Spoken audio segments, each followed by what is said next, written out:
What is happening? And welcome to your Thursday Night Delight. I, of course, am one of your hosts, Sean the Right Way. And joining me, as always, bouncing to the beat, we've got Brent from Brent's Bricks. Heyo.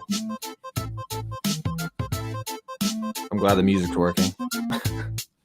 And joining us for the first time, Brent, we've been after him for a while. We finally put it together. Someone we've always wanted to have on the show. We're talking about, of course, AshNFlash. Hello.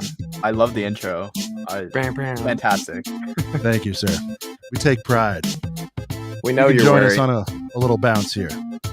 We know you're probably Just wearing imagine shades. I'm doing that. We know you have shades on. We just can't see. If I knew, I legitimately would have made sunglasses with a figure. Right? I was gonna say that'd be dope if you did. We are Back with the two OGs.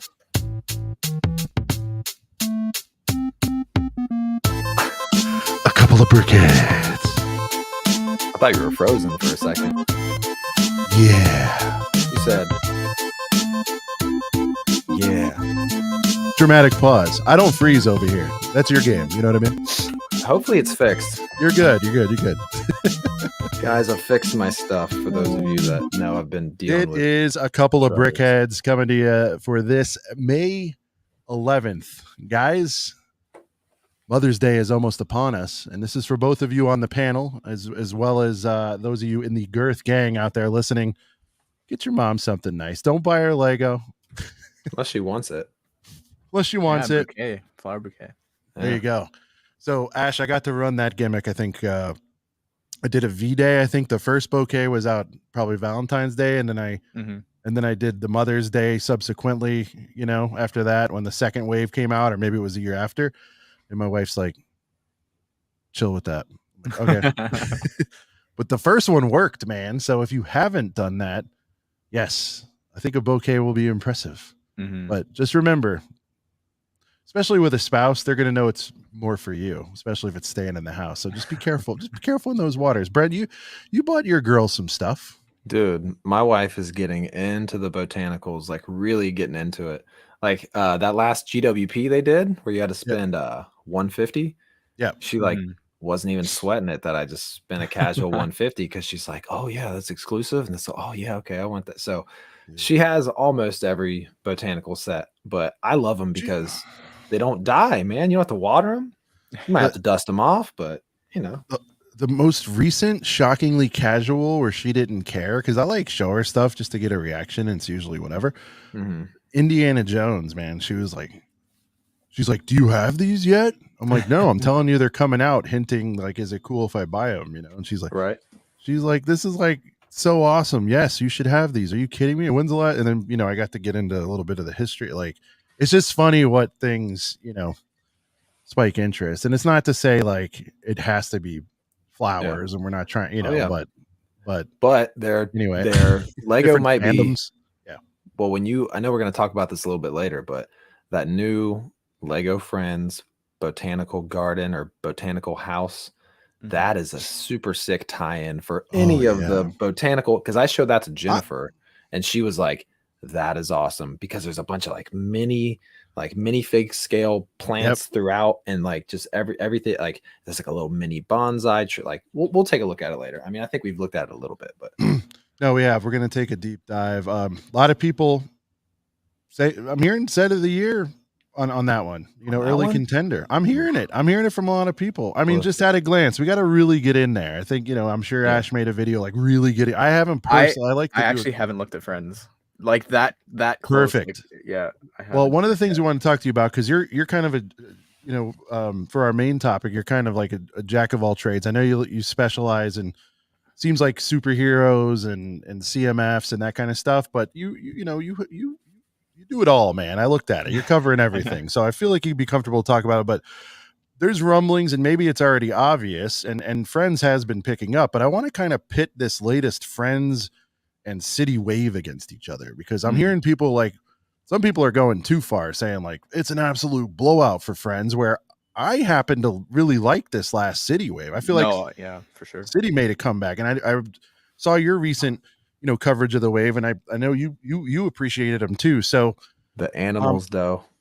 So many good animals. I mean, as soon as I saw that, I'm like, I call all orcas Shamu because that's I grew up by the parks, whatever. But I'm like, they got a Shamu in that one. Come on, But yeah, no, I titled it. It's the title of my video. It says "Best Wave in Years." there you I think go. that is one of the best we've had for City all See? around. Yeah.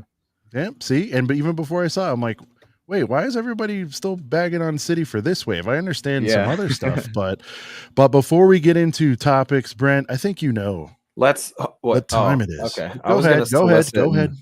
Before you, okay.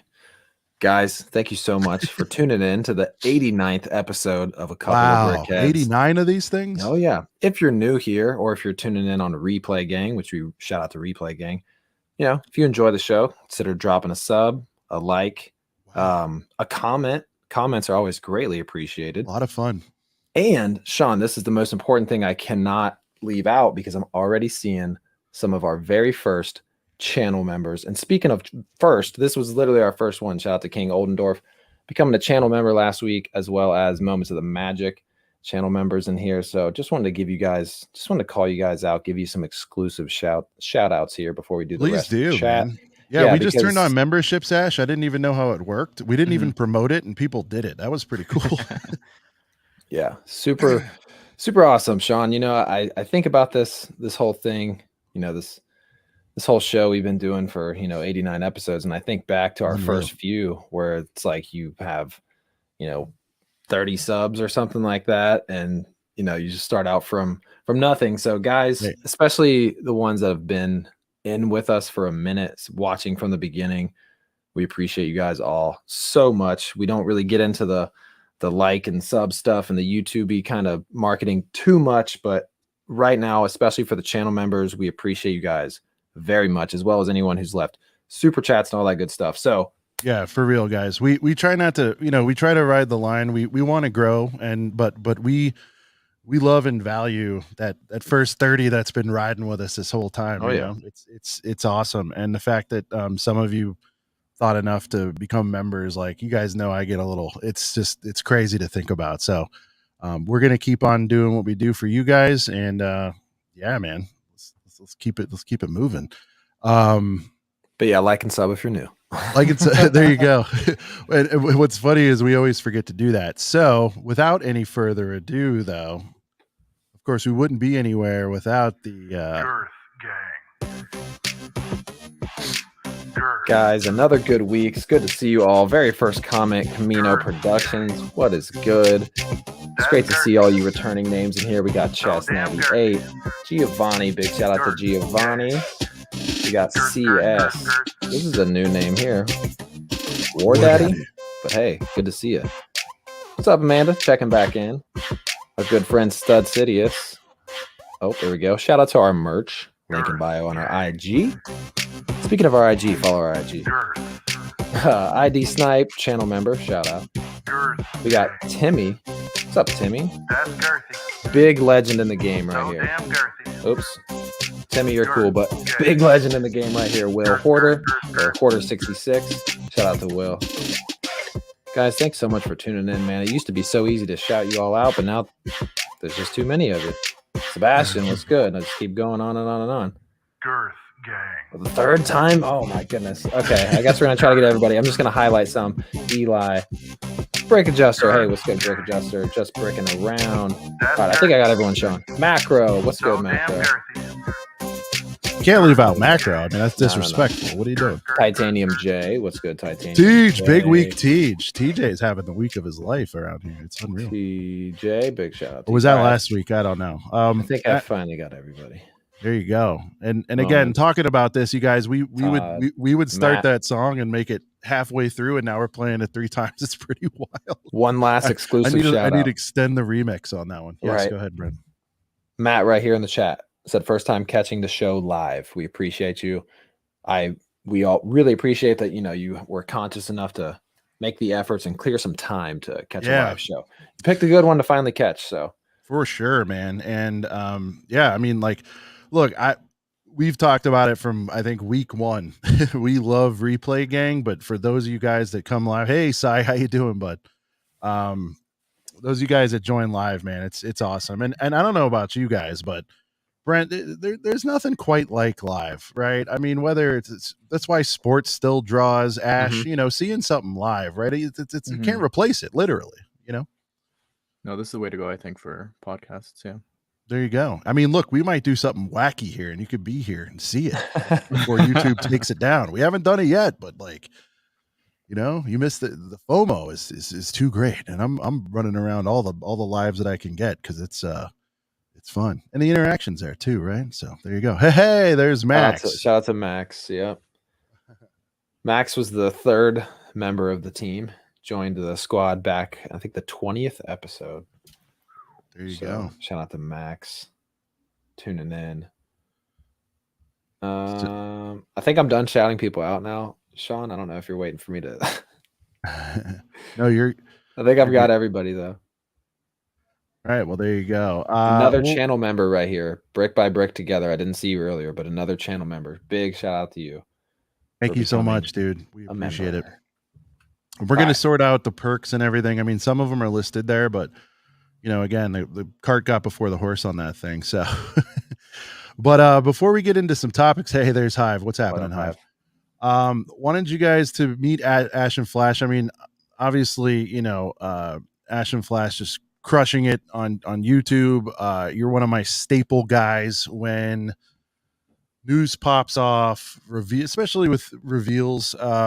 It's like, man, I just know Ash is going to come in with a heater.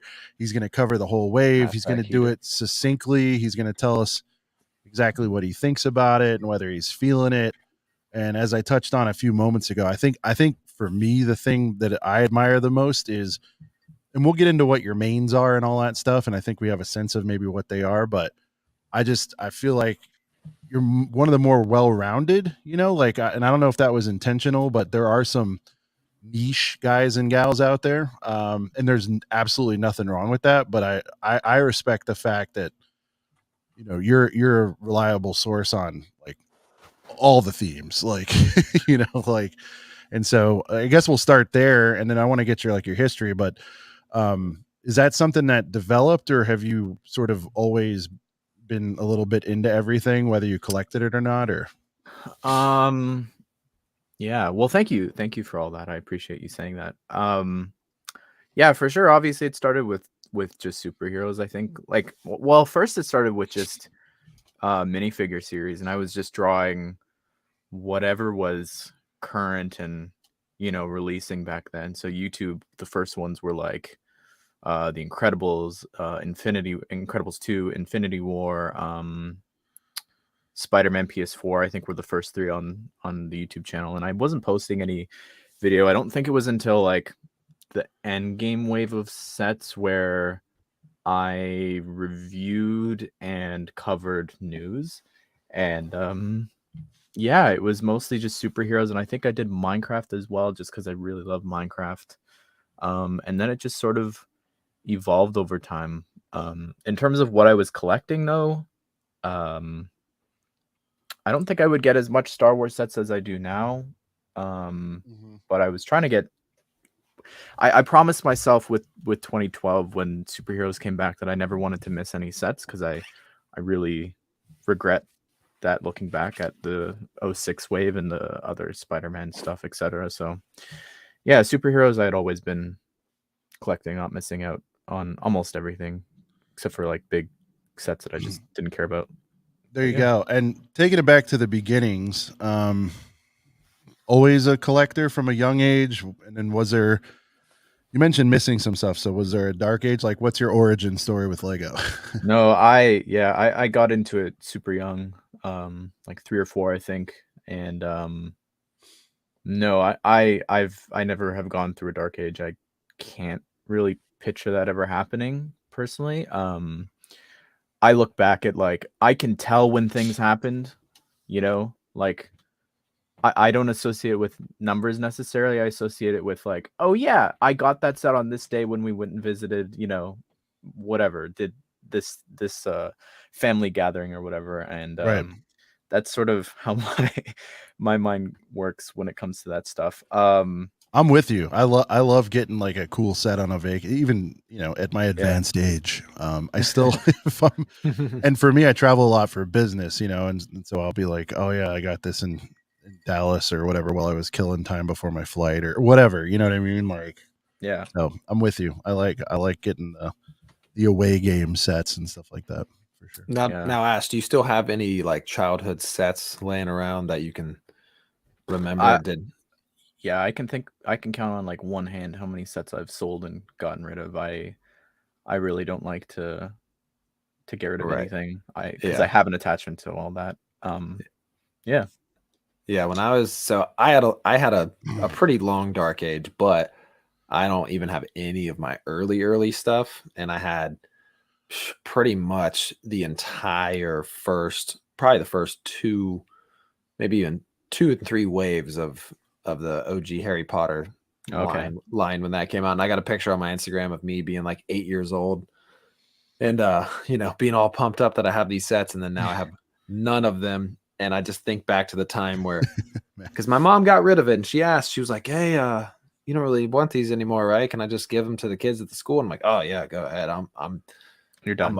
I'm over that. I'm skateboarding and playing sports and trying to chase girls. Like I don't care about that stuff. And then you know, so and then mine, because we say this a lot. I want to save time because our viewers heard this a lot, but just so you know, Ash, I didn't really, I won't say touch a brick because that's probably not true, but I don't recall. I'm sure I got something as a kid at some point or whatever, but I didn't like get into this and start buying my own sets till I was about like 39. Okay. So, and what it took for me was the Disney train, and that's a hell of a first set to get. So, and I sense you're a bit of a Disney guy as well from watching your stuff. I'm a major Disney freak, like, you know, annual pass holder, yada yada yada kind of guy. Worked there when I was in college, that kind of thing. So former cast member, all that stuff. But yeah, so that was my gateway. And I think, you know, for you or for some, that's exactly what it takes, right? There's always these gateway sets, and there's a lot of them. There's probably more of them now than there ever has been. You could talk about a BTS. You could talk about, you know, there's Star Wars just in general gets people into the yard, and then they're like, oh, they got DeLoreans too? Okay. Oh, and Transformers and whoa, you could build your own city. You know how it's a slippery slope. It's probably the opposite for me in terms of like, I've gotten into things because of Lego. Like that's right. Like that was my introduction to Star Wars when I was a kid, was getting those sets, playing the first video game on the PlayStation 2.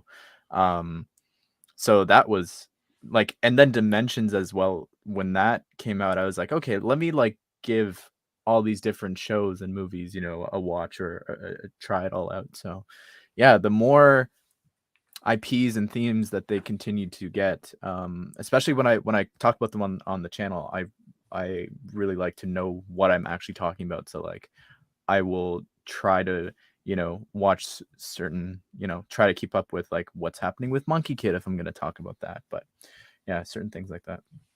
Yeah, Lego Friends, like the television series, the Central Perk set, that got me into Friends because me too.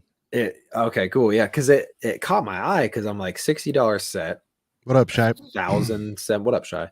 But it was $60 and over 1,000 pieces. So I was like, okay, I don't know anything about this, but this looks cool. And I got the set, but I refused to like let myself build it until I finished all the seasons because I wanted to pick up on everything that I was building. I was like, I did buy it just to make sure that I got it. So, you know, if I didn't know, but the idea sets, it's weird. Like sometimes they have a super long shelf life, sometimes they don't. But yeah, it was literally that Lego set that got me. And now it's like my favorite sitcom ever, like without a shadow of a doubt. So I was the same way for sure. Yeah. So Ash, what made you make the leap from being the lifelong collector to deciding to do the YouTube thing? Well, it does go back to Disney. In high school, I had to figure out, you know, what classes are you going to take to go into university, etc. Like, what do you want to do? Sure. So it was 2013, and I watched a designer interview with Marcos Besa, who was the he's done so many sets. The Disney Castle. He was the lead for Harry Potter. He did the Clamshell most recently, Disney Villain set. Anyways, I watched an interview with him. He designed the 2013 Arkham Asylum, and then it was like, okay, well, I could see myself, doing this. And we looked, my mom and I specifically looked into like, what would it take to become a Lego designer in Denmark? So I started to, when I had to pick my classes for grade 10, I think is when I start picking specific classes. It was all art, all tech, all in on graphic design. And then I wound up going into university. I studied graphic design. And in my second year, there was this project where it was like, fill out a notebook of any sketches, like just of anything random. And I was like, it was 2016. Disney Series 1 came out. I was like, I want to draw a Disney Series 2. And I drew,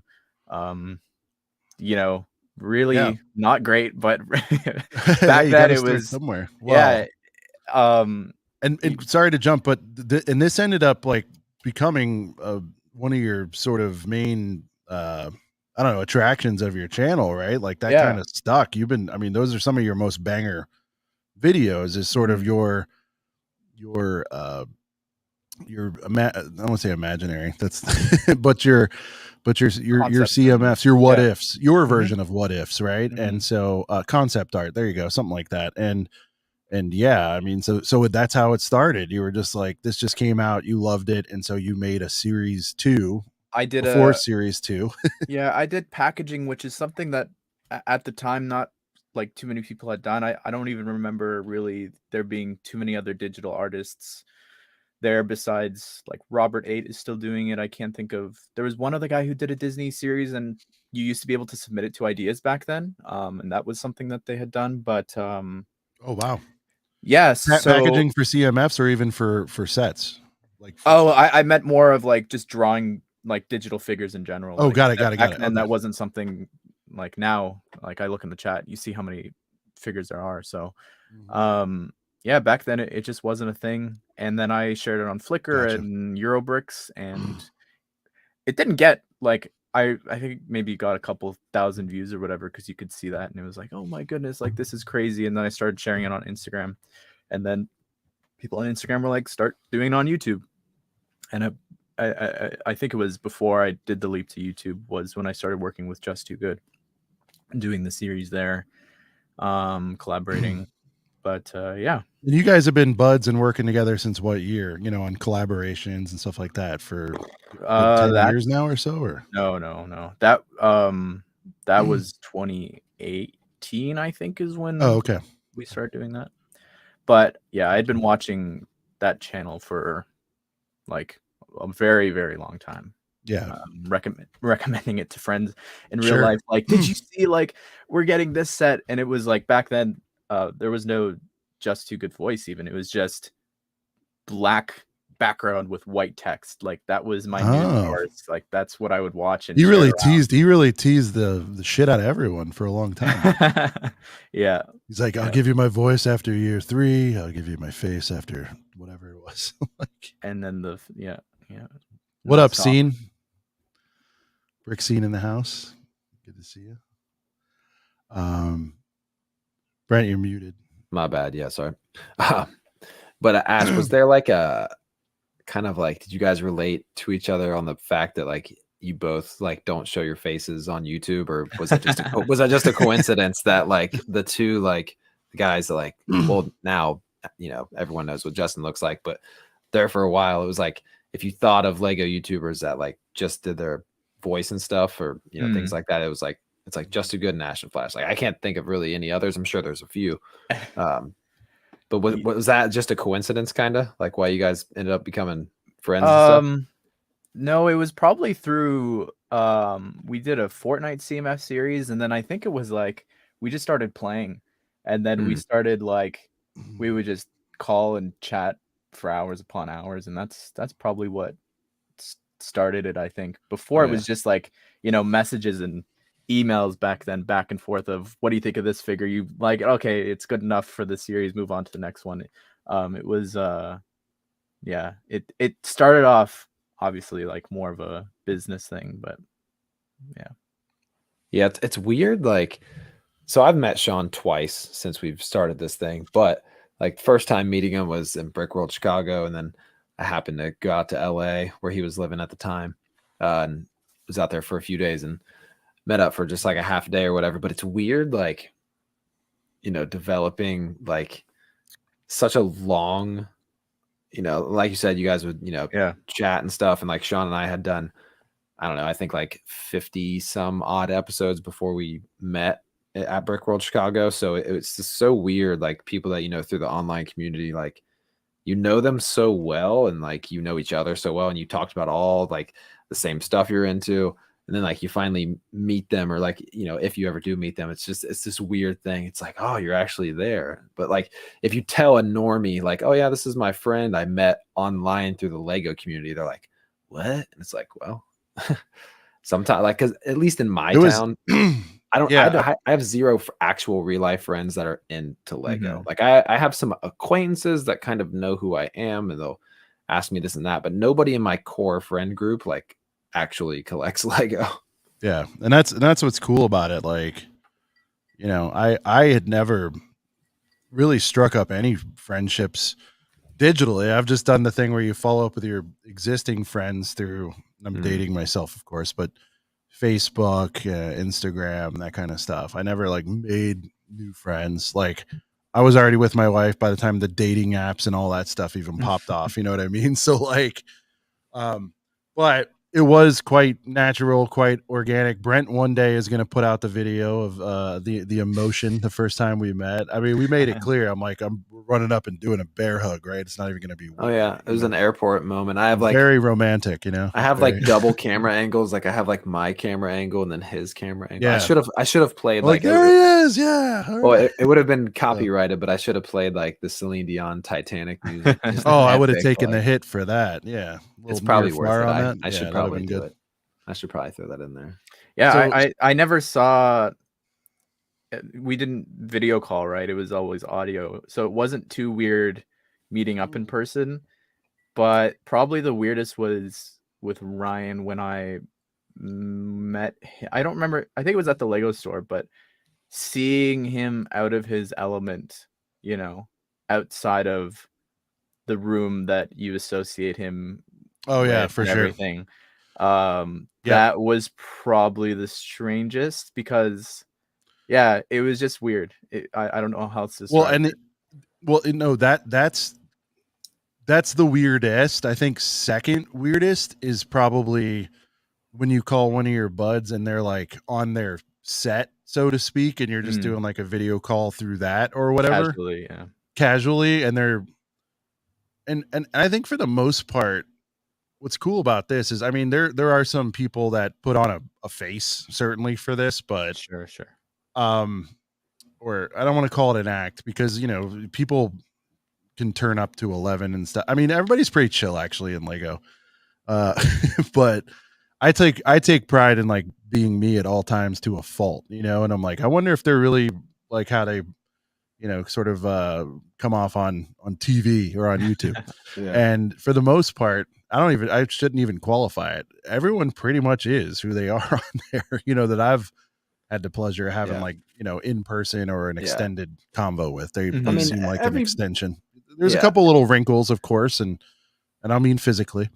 Well, everybody goes into a mode. Like Shai's talked about it before. Like when you're around someone at a convention and there's a bunch of YouTubers just around, and you can like even without hearing it, like if you hear like one of your friends in the background, like, all right, guys, so it's day 2 here at Brick World Chicago. I think like you can kind of like, okay, they're in a vlog. Respect like, you know the content. You respect that content. Yeah. Well, it's not so much that like you put on a front, but like, I mean, it's a weird thing to even start doing. Like it's the weirdest hump to get over when you start doing YouTube stuff, is like talking to a camera with like my wife accuses me of having more of a game show host voice when I'm like doing my game thing. show.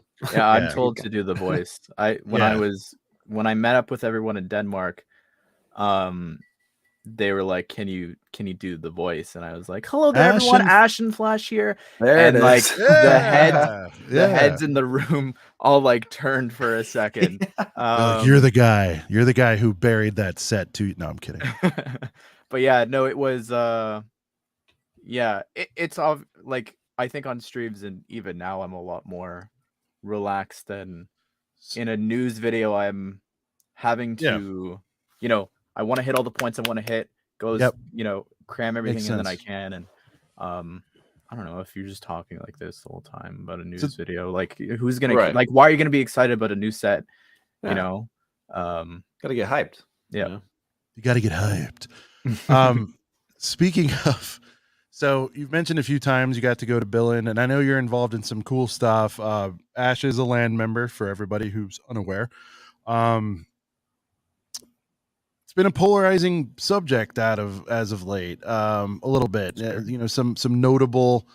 And actually, I just heard Just Too Good is actually back in land, and if that's what makes him happy, cool. And I actually think it's pretty cool of Lego, regardless of why he left in the first place, that they were wise enough to let someone back in if they wanted in. I'm so glad to hear that, because, you know, I mean, I'm sure he didn't burn a bridge or anything, but Lego is gonna Lego, and so I thought that was pretty cool. But that being said, like, what's your experience been like? Do you feel like it gets a bum rap, or is it just all depend on perspective? You know, I guess just walk me through your LAN experience and tell us everything. Tell us all the secrets. We want reveals and leaks and all that. Speaking of reveals, we got the Falcon for that, but you know, Ninjago. I don't know if we were going to talk about that today, but we are. We're going to get into that girthy set very soon. Ash, that was the final thing that I was shown, that I had been waiting since September to talk about Ninjago sets. Oh wow. Wow. But anyways, no, so when I joined LAN, it was Hi, Anna. I applied, and I think it was in like my second year, but again, I had just started doing reviews at that point. I just started like constantly covering news, etc. And they declined me because I hadn't been around for a year, like posting regularly. And honestly, I forgot, despite me, you know, constantly watching my friends, you know, they were in LAN. It just never occurred to me to apply. And then one day I woke up to an email, and they were like, hey, can we chat about this? Like, why haven't you applied? And oh wow, they recruited you. Wow. Yep. Nice. So yeah, I wound up, they were like, all right, like, it sounds like you're interested, just, you know, you need to fill out the form and go through the process of all that. So yeah, that was, I don't know, 2021, I don't know, whatever. Diagon Alley was the first set I was sent by them, so it was hell of a first set to get sent, I must say. That in the minifigure series 2 for Harry Potter was first, so that was really great. Right up your Diagon Alley, so to speak. I mean, but yeah, so I had to. Sean's been dropping the illest nicknames, and I'm surprised he didn't have one ready for you, Ash. But we were, so for Just Too Good, I was like, he's the minister of the minifigure, and then I'm like, well, Ash is like the master of the minifigure, but then I'm like, it's too much like Justin, but like, I don't know, the manipulator of the like. I try to do alliteration, but wait, real quick sidebar. Someone was asking me today, I was excited to have you on, like, how do you get that name? So I'm guessing because your name is Ashton, you go by Ash, and then is Flash your favorite or one of your favorite superheroes? Is that the name? Okay. It was 2014 and the Flash show going on, ending season 9 this year. It had just came out, and it was the biggest thing. And I loved it, and I don't know, I went by a couple of previous names. Can you give us those, please? I think it was Ash Too Good, but it just didn't really. Actually, I'm trying to think of the one before this one, but it was Dr. Doom, and that was combining MODOK and Dr. Doom together. I like it. All right, very clever. I don't know what the one before that was. Oh, I think it was just Ashton 4142. I think that's what it was. A lot of these numbered names, that was a thing. What was it like? So if your thing was taken, you're like, screw it, I'll roll with that, or was that a number that meant something to you? That was my parents' age at the time. And it was my name on like Good shout Roblox out. and Minecraft and everything for for years. So yeah, that was the names, and then I realized that the Ash and the last part of Flash, you know, I was like, oh, this sounds cool, so I just put them together, and that was my Eurobricks name. Yeah, we learned that Just Too Good was Just Too Good Eurobricks or something for a while. Yeah, that's wild. Well, mine, if you're wondering, you didn't ask, but I'll just tell you. Mine is because I've been continuously with the name spelled this way. I've had it spelled wrong and pronounced wrong. People in 2023 still call me Scene occasionally. Seeing the right Cian, way. yeah. Cian, yeah, I've heard it all, man. You wouldn't believe it. And I'm like, sure. Sean Connery's been famous for 100 years. How do you guys not know this yet? And so that's it. But some people are like, oh, is it because he's arrogant and all that? I'm like, no, I just think it's funny. Like Sean the right way. That's it. That is the way to spell it. The name's origin comes from Ireland, and that is the right way to spell it. So again, I just kind of just like threw it out. And then Brent, this is what's wild. So his name's Brent, right? He was a Lego collector, and he put together Brent's Bricks. Like, I'm kidding, Brent. How did you come up with your name? Like, did you just like the first thing I'm just fucking with you. My name sucks, dude. It's like the first thing I dude. We could pivot. All right, chat, light it up. Chat, let's light it up. I mean, I'm not saying you need a full rebrand here, but let's do an exploratory. You know what I mean? So, chat, Girth Gang, if Brent, but he's Brent's Bricks. You know what I mean? I told you, I was talking to you, I think off air, Ash, about making the name. He is Brent's Bricks now, you know, whether for better or worse, he's Brent's Bricks. The thing is I feel like I wouldn't want to take my name out of it, so it would be it'd have to have Brent. Sure, it'd be Brent something in it, and I feel like a lot of just Brent the wrong way, and we'd be like twins, you know. Well, the thing is, I feel like Brents, Tyler Bricks Brents, just to F with people, tongue twister. What up, Tyler? Get rid of the bricks, rebrand. Just hey, Brent. Listen, Shy is like just our, Brent. Yeah, see, but Brent. Do you know Shy a little bit, Ash? Do you know Shy? I've been in a couple calls, I think, a long time ago. Like he's awesome. He's my, I guess, our consultant for a lot of stuff. So if he's saying to rebrand, I mean, you know, like maybe you should. Brent the Brickway. Somebody said, where'd that comment go? Brent the Builder. Brent the Builder. Well, see, now I was gonna touch on Builder because they wanted you to be Brent the Hitman Hart. That's Sidious's big idea. There you go. Well, because I've kind of like I thought about Brent's builds, but like builds is just as common as bricks. It's just as common as bricks build, but like you know what I mean. So yeah, I don't know. It's the first thing I thought of, and the thing is for me is Brent like a brick. See, I knew this would be a fun experiment. Brent a bricks experiment. Hey. Well, my buddy that does Helmet. YouTube. It's Lord Helmet. Everyone show respect for Lord Helmet. Wow. Yeah. But my buddy who does YouTube, like he does it for like, you know, for a full-time job and everything, Brent the right way. But he does a mask channel, and his channel name is The House of Masks. And I was like, I'm just going to steal your name, dude, and I'm going to be The House of Bricks. But there's probably like 5 channels that are already The House of Bricks and that don't even have anything to do with Lego. It's probably like literally about construction building. No, this is a brilliant one here. Just Brenton around. Just Bricking Around says just Brenton around. I think that has legs. Yeah, but then people will think my real name is Brenton. And people been asking me that my whole life. Like, what's your full name? Is it Brenton or Brentley? I'm like, that's even dumber than just people Brent, asking or mispronouncing Sean. Are you serious? They're like, what's that short for? Brent? They're like, Sean, what's that short for? I like Brent just like Sean I like Sean. It's just like, boom. You know, we don't need syllables around here, okay? We just get it over with. That's who we are, you know. Pick a Brent. That's kind of like my son. My son's name is Huxton, and I fought for just Hux. And turns out we just call him Hux. I'm like, it's just a punch. It's Hux. Boom. Shout out to AJ. We got one of his fans in the chat. But I do like the Huxton as an extension for, I guess, both of us. Sean is short for Sean. I have heard that one. Yes, Tyler. Oh, because yes, I have actually. Now that you mention it, that is the only extension I've heard. Is Sean. Well, you know what's funny is I don't. There was like a video of Jimmy Fallon and Post Malone, and Post Malone kept calling him Jimothy. I was like, "Is Jimmy just short for?" That's fun. He was like, "Oh, Jimothy." I was like, "Is that his real name?"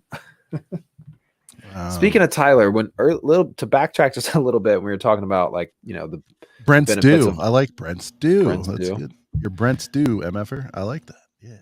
But circling back to why live streams are cool and the communicating with the chat and everything, Tyler's live streams are always a fun time. And the thing is like he's usually just building something and just literally shooting the breeze with the chat the whole time, and we get into conversations about like the best candy bar. What do we order when we go to Taco Bell? Of course, we talk about Star Wars, but like it's it's just really, it's like a comment section on steroids. It's just instant feedback throughout a comment feed. So shout out to Tyler for having fun live streams. Yeah. Grand Admiral Sean. Yeah, I forgot about that one, Sean. That's a good one for you. Grand Admiral Sean. I guess you can't answer this question, so I'll just state it. I mean, you might be able to, but just in case. So a good friend of the show is a Falcon fan. Yes. We have Falcon fan on quite a bit.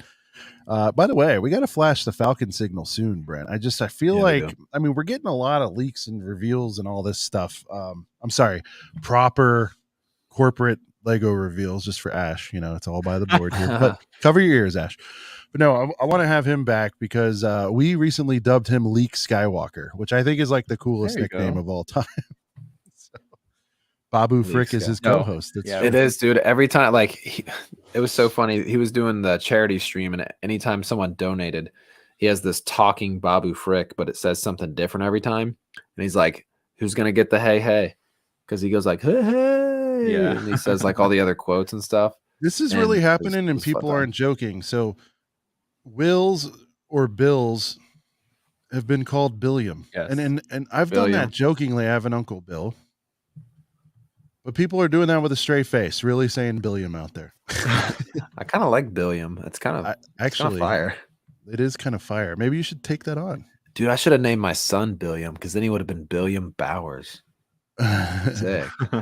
Billiam Bowers? Dang, dude. Babu, I'm out, MFers. Later, Darth Traitorous. It's good to see you, bud. Shout out to Babu. Todd Rowe. Tyler has too much drama with his streams. Is there drama? I think they're a really fun watch. Drama. I haven't seen drama in any of his streams. Yeah. This is probably the best one, actually. If I were to rebrand Babu Brent, dude, that might be the one. YOLO. That might be the one. YOLO's a creative dude, man. You might want to listen to him. Man, we need to do this more often when we need ideas. Just all right. Tyler's. Sorry, we're deviating a second here. We try to stay on track, Ash, but now we got to know what's this drama on Tyler's channel. I mean, we got to know what's going on. I don't think there is any.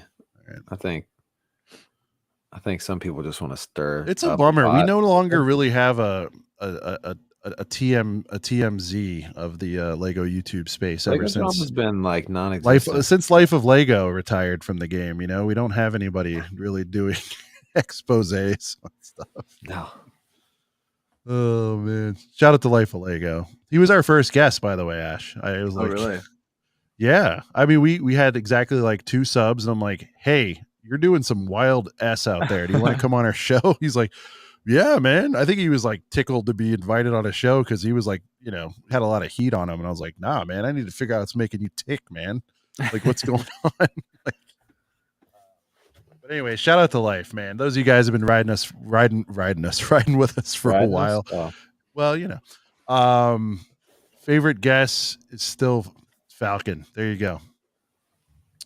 Favorite guest or guest? Guest, I'm gonna assume. Yeah. No, we're friends. We chat a lot.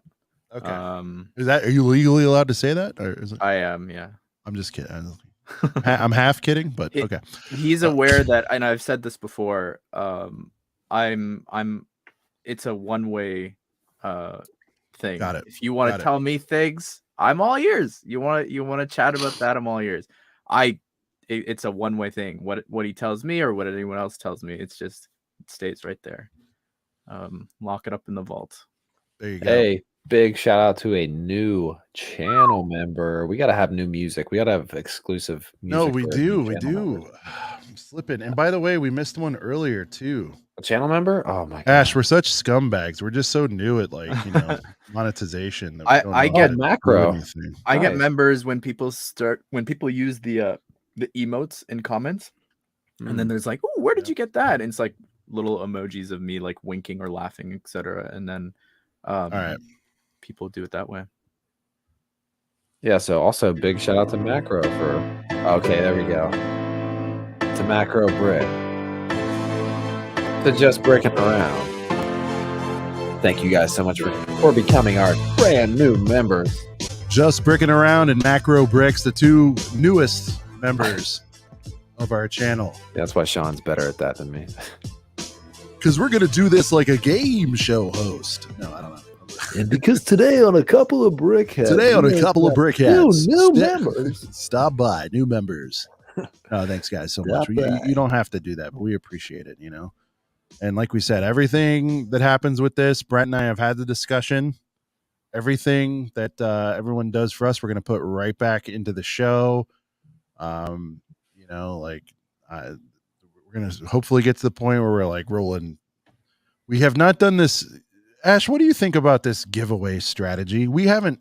It's not that we don't want to, but like you notice a lot of smaller channels are doing that, maybe to even hit the magical 1K subs and all that stuff. I don't know. Like it just seems so forced. That's why I haven't really done it. It's not that I don't want to. It just seems cheeseball to me. What are your thoughts on the whole giveaway?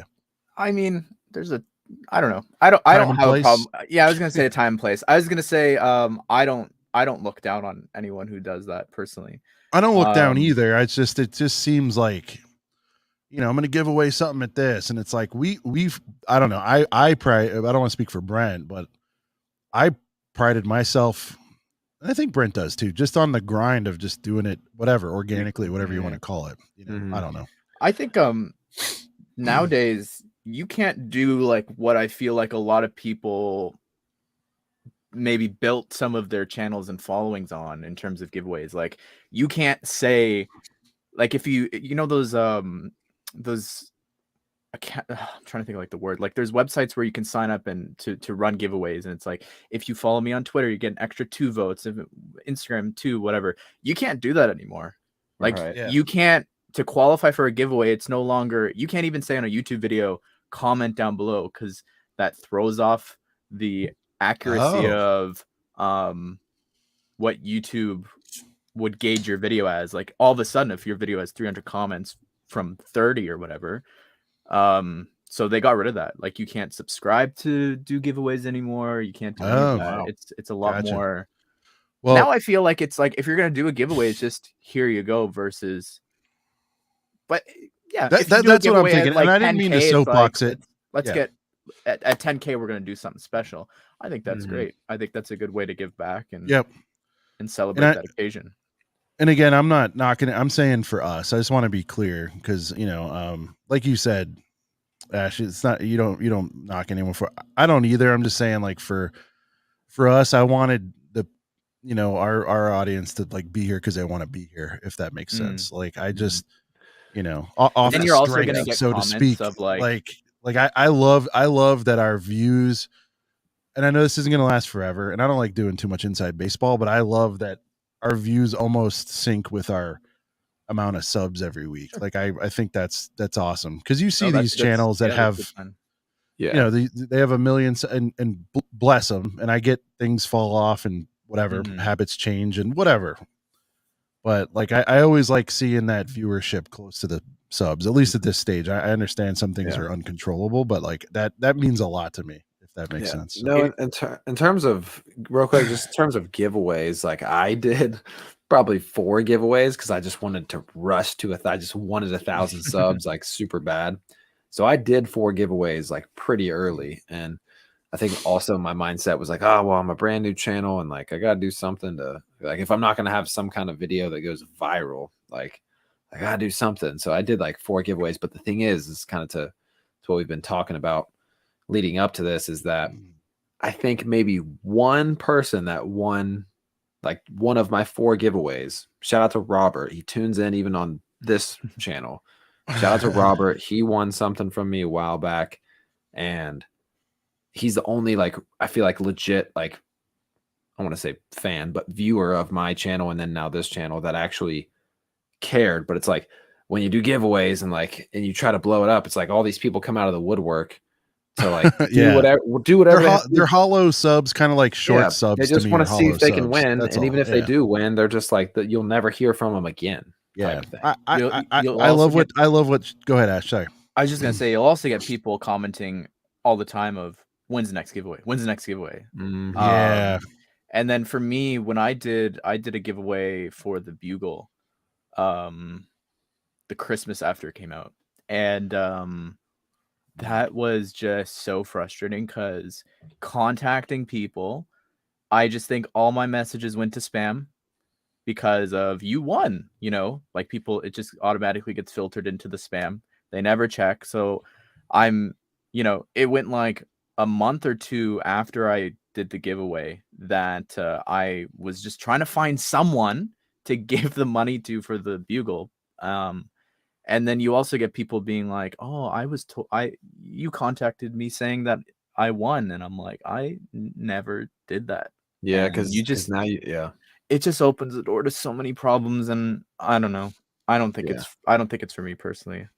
After my experiences, Moments saying so many people are live that streaming. It leaves little room for some of the little guys, though. Yeah, I mean, like the thing I'm I can't forget what we always talk to our guests a little bit off air. So if I reference stuff and I said it on the show, I apologize. But we were saying, like, you know, some of the monster channels, Ash, dabble in, and I don't want to say just live streaming, but maybe a show somewhat like this. And yeah, I could see that being, you want to call it compete, but you know what I mean? I could see that being hard to compete with. If somebody wanted to just eat our lunch and do the exact same time slot as us, I guess we would take a hit, but there's also Replay Gang and there's ways to market yourself. And, you know, we hear from a lot of, and what I'd say to you, Joe, is like a lot of our listeners, remember, we used to go on super late. I just moved to the East Coast, Ash. So we used to be on super, I think when I first approached you, it was like a year ago. And I was like, we go on super late, you know. It's like for a lot of people, our opportunities were pretty limited. Like, hey, we start at midnight your time. Is that cool? Like,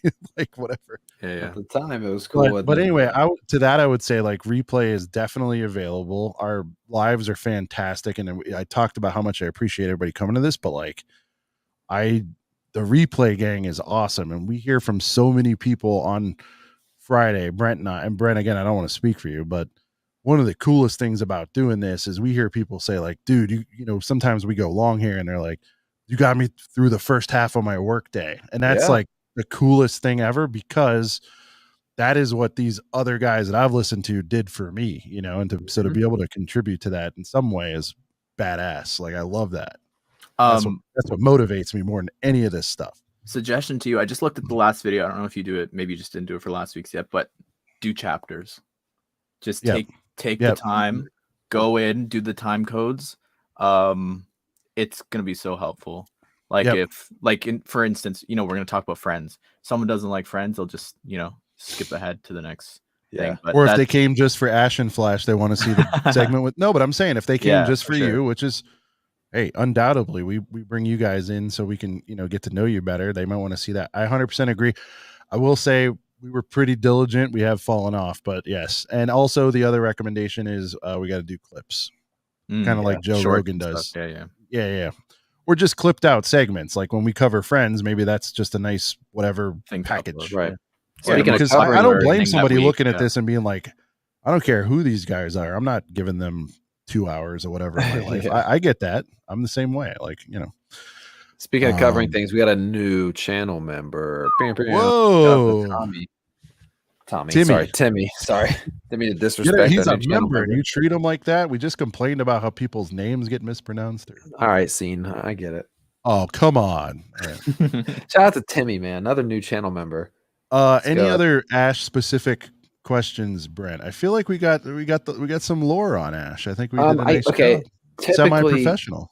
We don't get too like an interviewee, but typically it's more fun. Yeah. Well, typically I do always try to ask, like, you know, let's say you can either go all time or you can go current. I'll let you be the choice. But if you had to pick 3 themes, like if you were going to the Lego store today, tomorrow, whatever. And they were like, shopping spree, you get 3 sets, but it has to be 3 different themes. Ooh, I like that. What are Yeah. you going with? And it like I said, it doesn't necessarily have to be like current day, because obviously I know DC.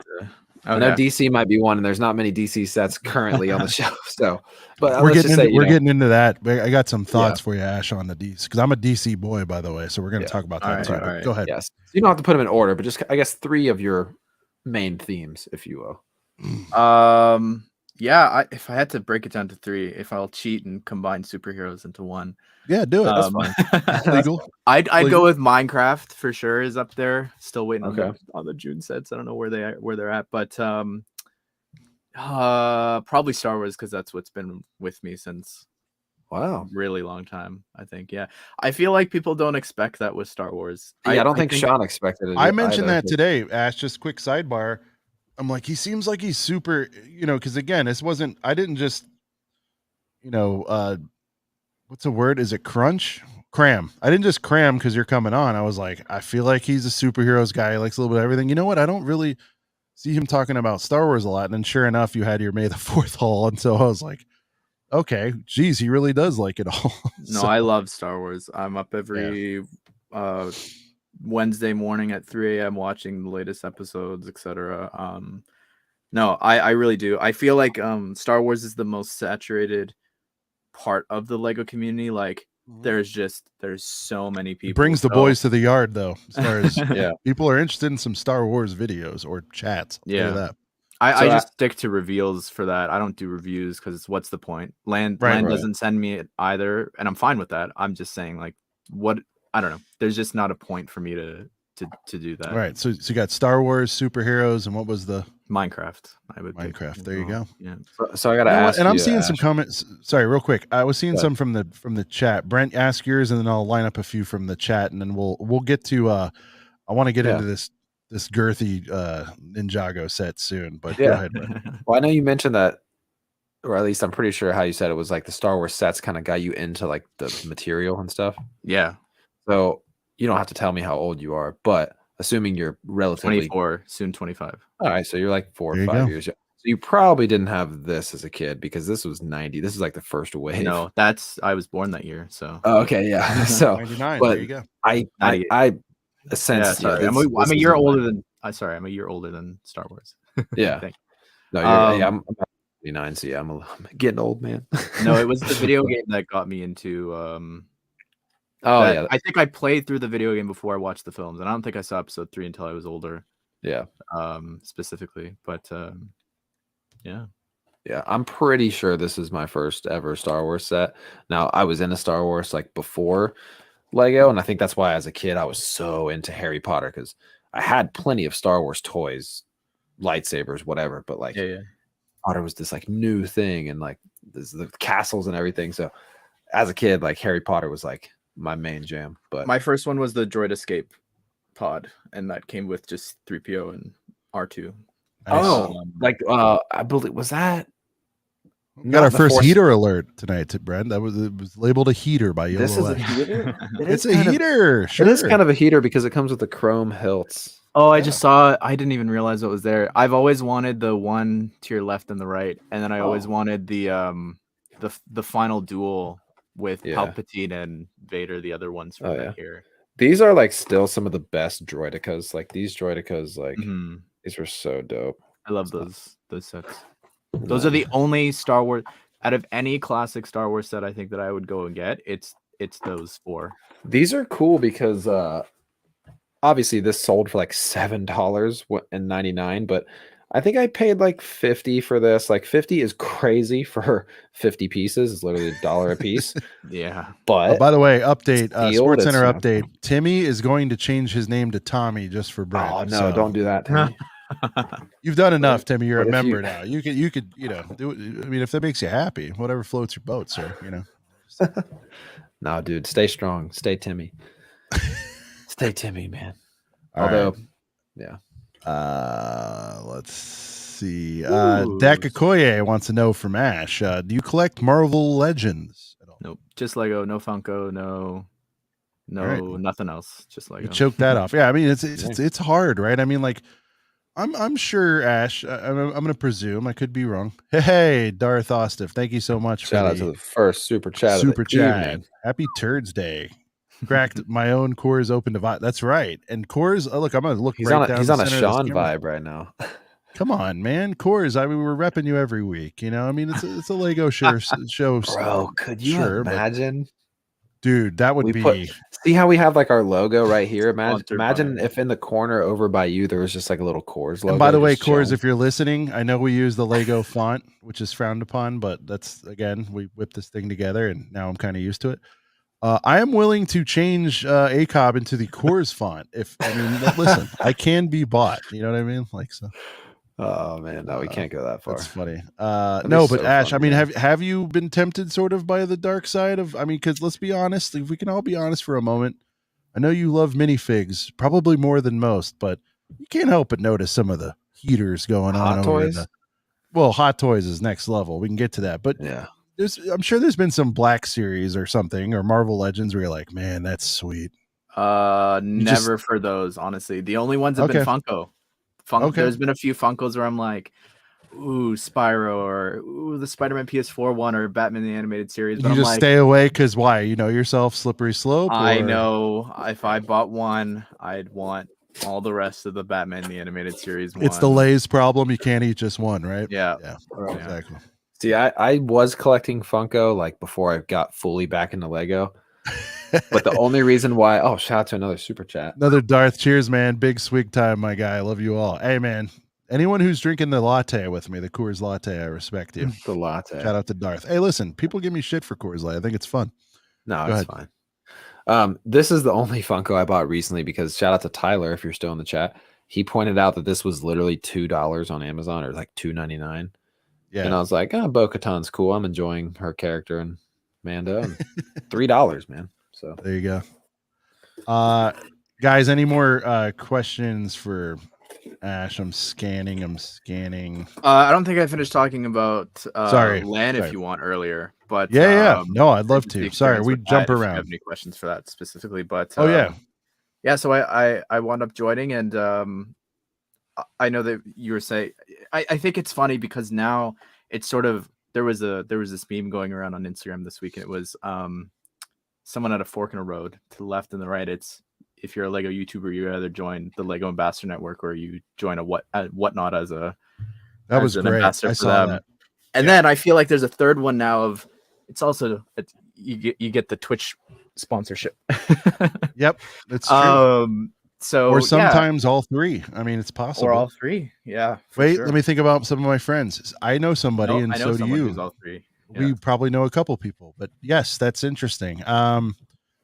What do you think about the what? Sorry, I keep jumping in, but what do you think about the Whatnot phenomenon? Like, what do you think about it? I was approached by them, and I'm sure like, you're a baller. I'm sure they wanted you on board. Yeah, I've watched the streams and stuff, and I'm not someone who even buys on eBay and even Bricklink sometimes, I would say. So yeah, I don't know. It's not really for me. I started a conversation with them, and then it just didn't happen. Well, since we got to know you a little better, I mean, what would it have been difficult for you to part with some of your stuff, or if you were to do it, would you have bought I would have bought. Yeah, I would have bought. Yeah, okay. Because Ash doesn't get rid of his sets, boys and girls. Less than a handful. We talked about it. we learned that tonight. Oh, yeah. I will say I do buy. I'll sell duplicate figures. I will sell promos and stuff. But in terms of like sets that I've built, used, or whatever, or that I didn't buy for investment, it's like, yeah, it's very rare for me to do that. But no, for Whatnot, it's like I even with Twitch, it was like I already struggle with the commitment of I feel obligated to stream on my second channel, and I feel like if I had this Twitch thing, I'd have it looming over me of have I streamed enough hours? Am I gonna reach enough hours by the time it's just a lot. I want to operate freely personally. Yeah. No, I hear you. No, that makes sense. So I know you're like aware of us and you've tuned into a few shows, but a couple weeks back we did a really big deep dive into Whatnot. Okay. I found it very entertaining. Like, I'm fascinated by the whole thing, and so I do like big retail for a living. Like, that's what I do. I sell into like major retailers and stuff like that, different products and whatnot. And there's no Whatnot. pun intended. Shout out to Whatnot. Not sponsored yet, no. But I've done stuff with QVC and HSN, and like, it's kind of dated stuff now. And Ash, I don't even know if you know what that is, but it's, it's whatever. It's live. It's selling on TV, but now it's where your grandma buys things on. Yeah, exactly. But anyway, I've for years now, and I wish I was able to do this, and had the skill set or whatever, but I was like, I want to say as long as 10 years ago plus, I'm like, man, we sure go to a lot of trouble to like, reach out to QVC, and we pitch QVC, and you have to come to financial terms with QVC on your margins, and then you got to ship them the inventory, and then you got to have somebody go be a product expert and host it. And then even then you go on for 15 minutes live, and if it either sells and you get invited back or it doesn't, and I've been on both sides of that fence. Everything I just described to you takes months to set up. And I was like, man, if they could just do a microwave version of QVC, that would be killer. And you could do this, and you could have different and they did it, so like, number one, I just thought it was awesome that Whatnot's been able to achieve that. As far as like in the Lego space, I think it's pretty cool. If people want to, I think in the early days it was a little weird, and I tuned out. We talked about it on the show. I tuned in for, when they were recruiting all of you guys, the upper tier Lego YouTubers, and I watched it, and I was watching people like way overpay for stuff because they like the personalities, which smart move on Whatnot. You know what I mean? Right. You're getting, I don't know, an Edna Mode was going for $30 or something. It's like, shout out to Edna Mode. She deserves the 30. But my point is, you could get her for 8 or whatever at the time on eBay. And I'm like, sure. I love the action, I love sports and what, it's competitive. And I was like, love the idea, not for me. But now that it's been out in a while and there's some competition now, there are steals and deals to be had. So if there is something people are after, I think it's a pretty viable thing. See, I'm saying if for people who haven't given it a shot, even you, Ash, you might find yourself, but you don't buy that way. It sounds like, so maybe it won't ever be for you, but I would invite you to just like, again, I'm not sponsored. I'm not a shill. I find that in the last year, they've definitely grown, and I like what they're doing over there. Just to be aware of everything. I look at, I for sure, I see the appeal. It's just not, I look at like when I was shipping stuff for Just Too Good, and Ryan, in like the first few years that I was doing stuff, because Canada always gets stuff early. Right. That Christmas that I did that, the amount of boxes and stuff, it doesn't seem like much, but it drained me. Yeah. So the fact that, like I would be doing this for multiple people for this stream that I would have to, like, that just does not sound appealing to me personally. That seems like so much more work. But yeah. No, I'm with you.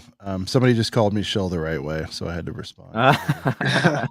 My shilling? No, you guys know me. If I'm a genuine fan of something, I wear it on my sleeve. I think it's really cool. And I've gotten to know a couple of the dudes over there. We had them on, and we've been friendly since. And, the one thing for me, Ash, that I've talked about, and if I ever get to meet with them like formally, is the presentation is a little bit lacking. If I'm going to be fair, the presentation, I get that you got to have the lazy Susan and the figure on there, and I get that. I think that the production values could go up, but again, that's probably just based on the individual, and maybe they'll get it someday, or maybe it's limited. I don't know all the rules of it, but what I do know is I've been asked, and I've once, and I've been asked again to go on and help, like just to be, what do they call it on Instagram? Brent, Ash, where you influencer, where you collect? No, not influencer. No. Like where you collab with someone, where they can invite me to the stream. Oh, I know what you're talking about. Yeah. Whatever it's called. Yeah. And so I got to do that with Fritz Shout out to Fritz's Brick Shop. Awesome dude, awesome channel over there on Whatnot. And guys, I got to tell you, because I'm a salesman, I mean, that's what I do, right? I'm a promoter also. And I got to go on there, and I'll be honest, Ash, like I'm still learning the Clone Boy world. I'm kind of an OT head, but I had the most fun. There was no skin in the game for me whatsoever. And I'm just like, I loved calling the auction. I thought it was fantastic. I'm like, you're gonna let Steve take that clone from you? Come on, man! Like, and I just like that stuff gets me hyped. So totally get it. Hey, if I could host it and do all that, maybe that's a different story. Yeah, But, no, it was fun. Well, listen, yeah. I think if there's superhero night and you just want to come in just off the strength, you know, I mean, you could talk about financial. I haven't done that, but hosted by AshNFlash, maybe helping a little channel, and he throws you a little percentile. Hey, that's something, and you don't have to deal with the shipping. And by the way, the baller dudes in that space, the stuff you hate, they're not doing it. You know what I'm talking about. Yeah, so you could remotely get that handled. So anyway, I'm not. Again, I was just curious your thoughts on it in general, but I don't know. I find it entertaining, but also similar to you, not wanting to get too far or even getting into alternate fandoms or collectibles. Same thing, man. I'm like, not buying anything tonight. I'm just here to observe and learn, and I like to sponge on everything. That being said, I do get some padded minifig envelopes from time to time where I'm susceptible to some of this stuff. Benjamin, Acob, and Ash, what is the upcoming set you're looking towards getting, and what one are you going to pass on? I think that's a good segue into the upcoming sets. Yeah, we should get on that. All right. So for me, I'm waiting on. Well, I said earlier the Minecraft sets. I'm waiting on that reveal, but the Batcave, I'm very excited to see what that's going to be. And now, can you tell us whether you've seen it or not? You can't comment, but can you tell us if you've seen it at all? I have not seen it. Okay. So you could say if you've seen it, but you couldn't tell us anything about it. Right? It depends. Okay. On if I was like the Ninjago stuff, I was under NDA for, so I couldn't say anything. Got it. And everything else from LAN, but all right. No, so switching to one of my favorite segments. It happens every 2 to 3 years, it feels like, but it's we haven't been on that one. We're talking about Ninjago. I don't really collect Ninjago, but set. It seems like yeah. Now, Ash, it seems like we like to talk about bringing boys to the yard around here because it's what we do. But it does feel like these girthy, what is it? City Gardens. Give me the other ones, Brent. City, Ash, docks, the docks, gardens, and markets now. Sure. Mm-hmm. There you go. It does feel like this one is it because we're getting the city builders out of the woodwork? Is that why these draw so much? But my point is, like, I feel like this is their golden opportunity to capitalize on bringing new fans in, because I feel like if people are going to buy one Ninjago set, maybe every 2 or 3 years, it's going to be their big girthy monstrosity. Is that a fair assessment, you think? I've always watched Ninjago from afar. It's not like when I wasn't doing this as a job and everything, I had to be more selective of, okay, I'm going to pick this Star Wars set, this superhero set, and everything. So when Ninjago came out, I wasn't going to give up Star Wars and other things. So I always watched from afar. It wasn't until the movie that got me in, specifically City, that I was like, the City I got, and like the best sets I would say from the movie wave. And then I started to do that for the rest of the show. So yeah, these are the City one and the Gardens are some of my favorite sets, if not my favorite sets of all time. So this is just, the last one was a love letter to fans of the show because it was the anniversary. This one, I don't think it is as much, but those figures for fans of the show is just like, it's insane. The people we're getting here that they've been wanting for 10 years, with one of them specifically, I guess. Yeah, I ever since like City Gardens first came out, I really, really wanted it. I still need to get it before it's gone.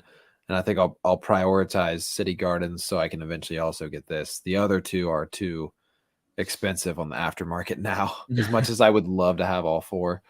I like Ninjago, just to kind of to make my quick claim on how I am with Ninjago, Ash. Yeah. So I like Ninjago.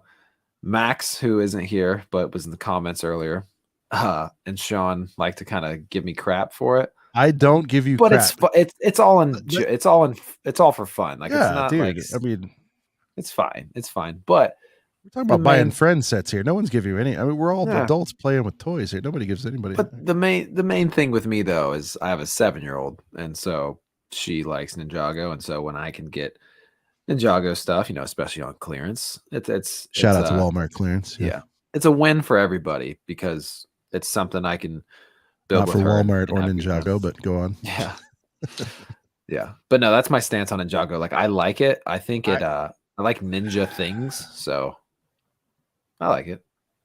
But I'm not a super fan though. Sometimes I feel like Max calls me out as like a super fan. I think he's just messing with me when he says like, "Oh man, yeah, Brent's favorite theme's Ninjago." but no, I'm excited for this. I do think like City Gardens is, man. When I first saw that thing, it was like in a Lego magazine. It was like the most organic way to like see something for the first time. But I wasn't really keeping up on leaks. Yeah. Go ahead. It was from Canada. It was from one of our. It was our catalog that got it first. That leaked it. Yeah. Well, I'm sure. Yeah. No. Yeah. Like, but I'm talking like I literally was so out of the loop. I literally opened up the actual magazine. Out of my mailbox. I see. Yeah. Okay. But no. Yeah. I like at that point I just wasn't really keeping up on leaks like super like a lot. But no, yeah, it was the most organic thing ever to me because I like open up the centerfold and like City Gardens just had its own like right in the middle of the magazine, this beautiful centerfold, and I was like, did you hang it on the wall, Brent? Dude, hung it on the wall, man. Like looked at it every night. No, but that was really cool. This one's awesome, but I was a little, I don't want to say disappointed, but when you would you say, Ash, that you have a favorite of the 4 of all the cities? Yeah, it's Garden. So my ranking would be Gardens, this one, City, and Docks. And the only reason this one takes the edge is because of the figures. If the figures in this set weren't who they were, I don't think, like, I still think it's really cool, the concept of it, the tram, etc. But if it wasn't for those figures, I wouldn't necessarily be as excited. There's like 2 locations from the show, really, versus the other one. Gardens had insane figures. It had so many locations from the show, right?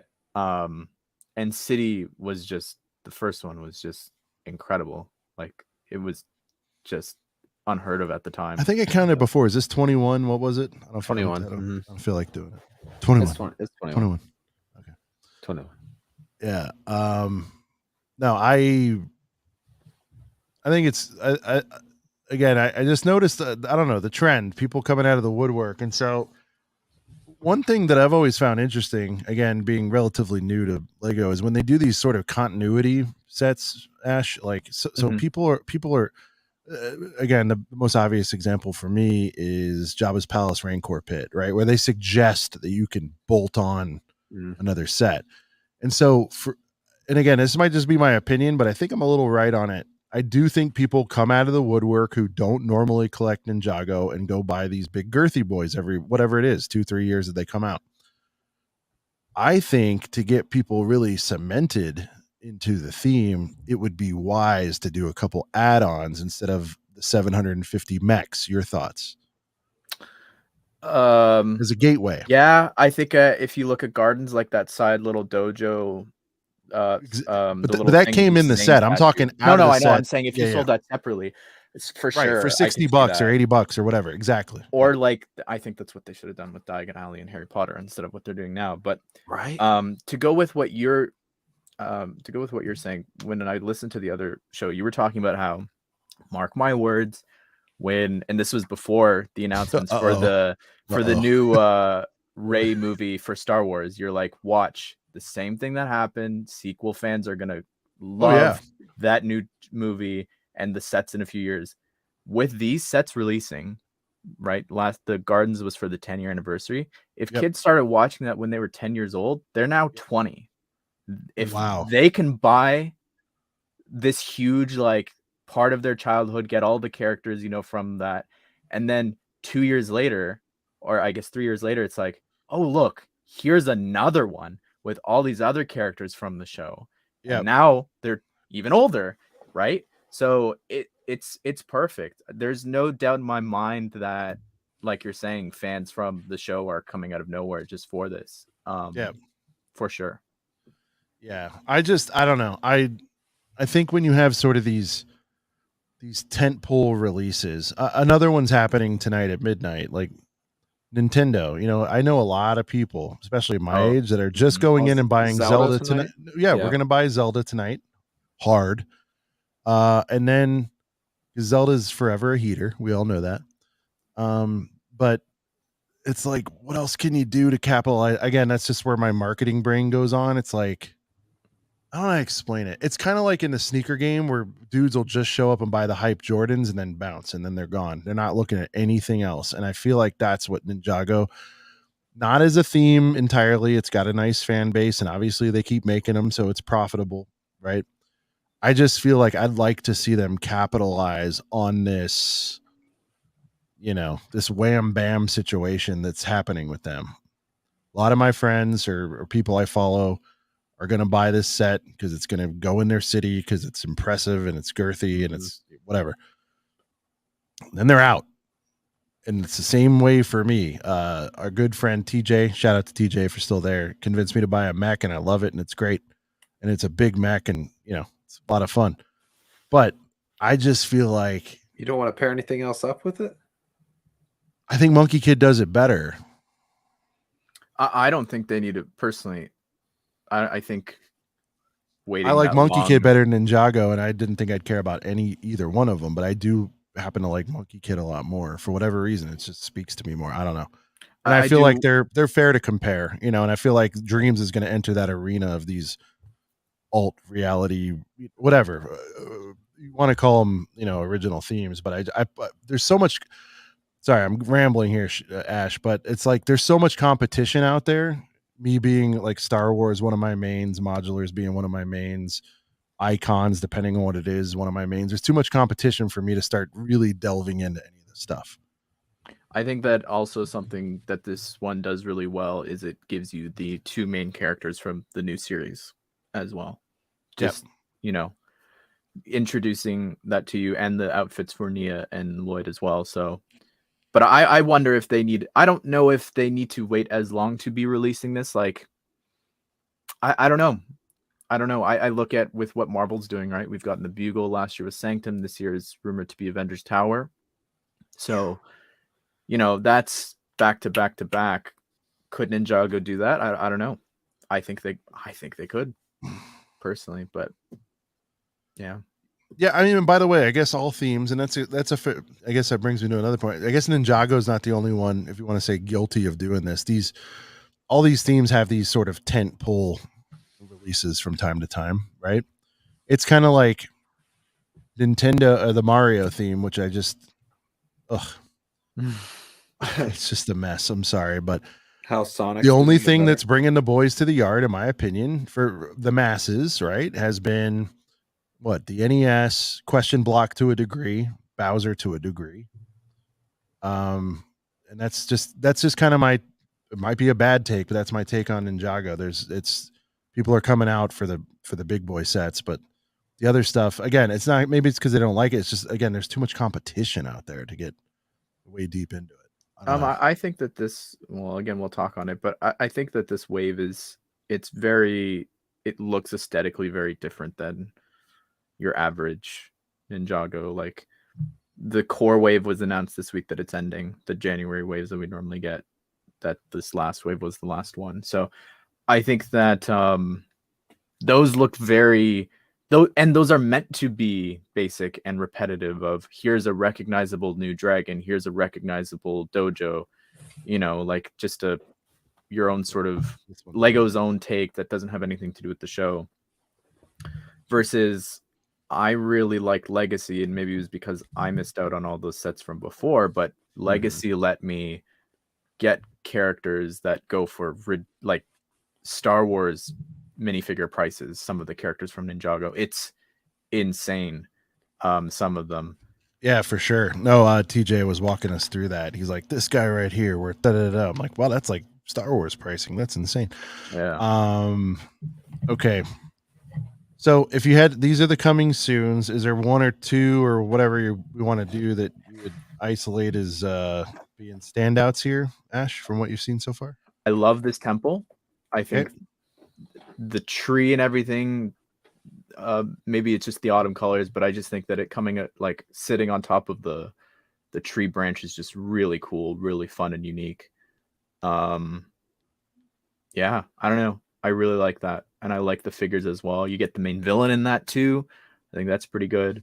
I got to see yeah, it's very cool.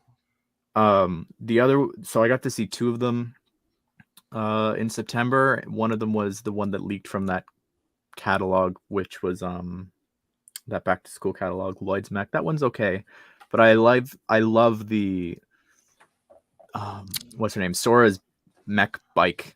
Like, I've gotten to actually transform the two, and you get the two main characters and the little dragon in that. I think those are some of the best ones, I think, for me. Like, if I was in a position where I wasn't reviewing all these, and if I only had to pick a few, I would pick this temple and the other one, just so that I can get the characters, the new characters, the main villain of this show.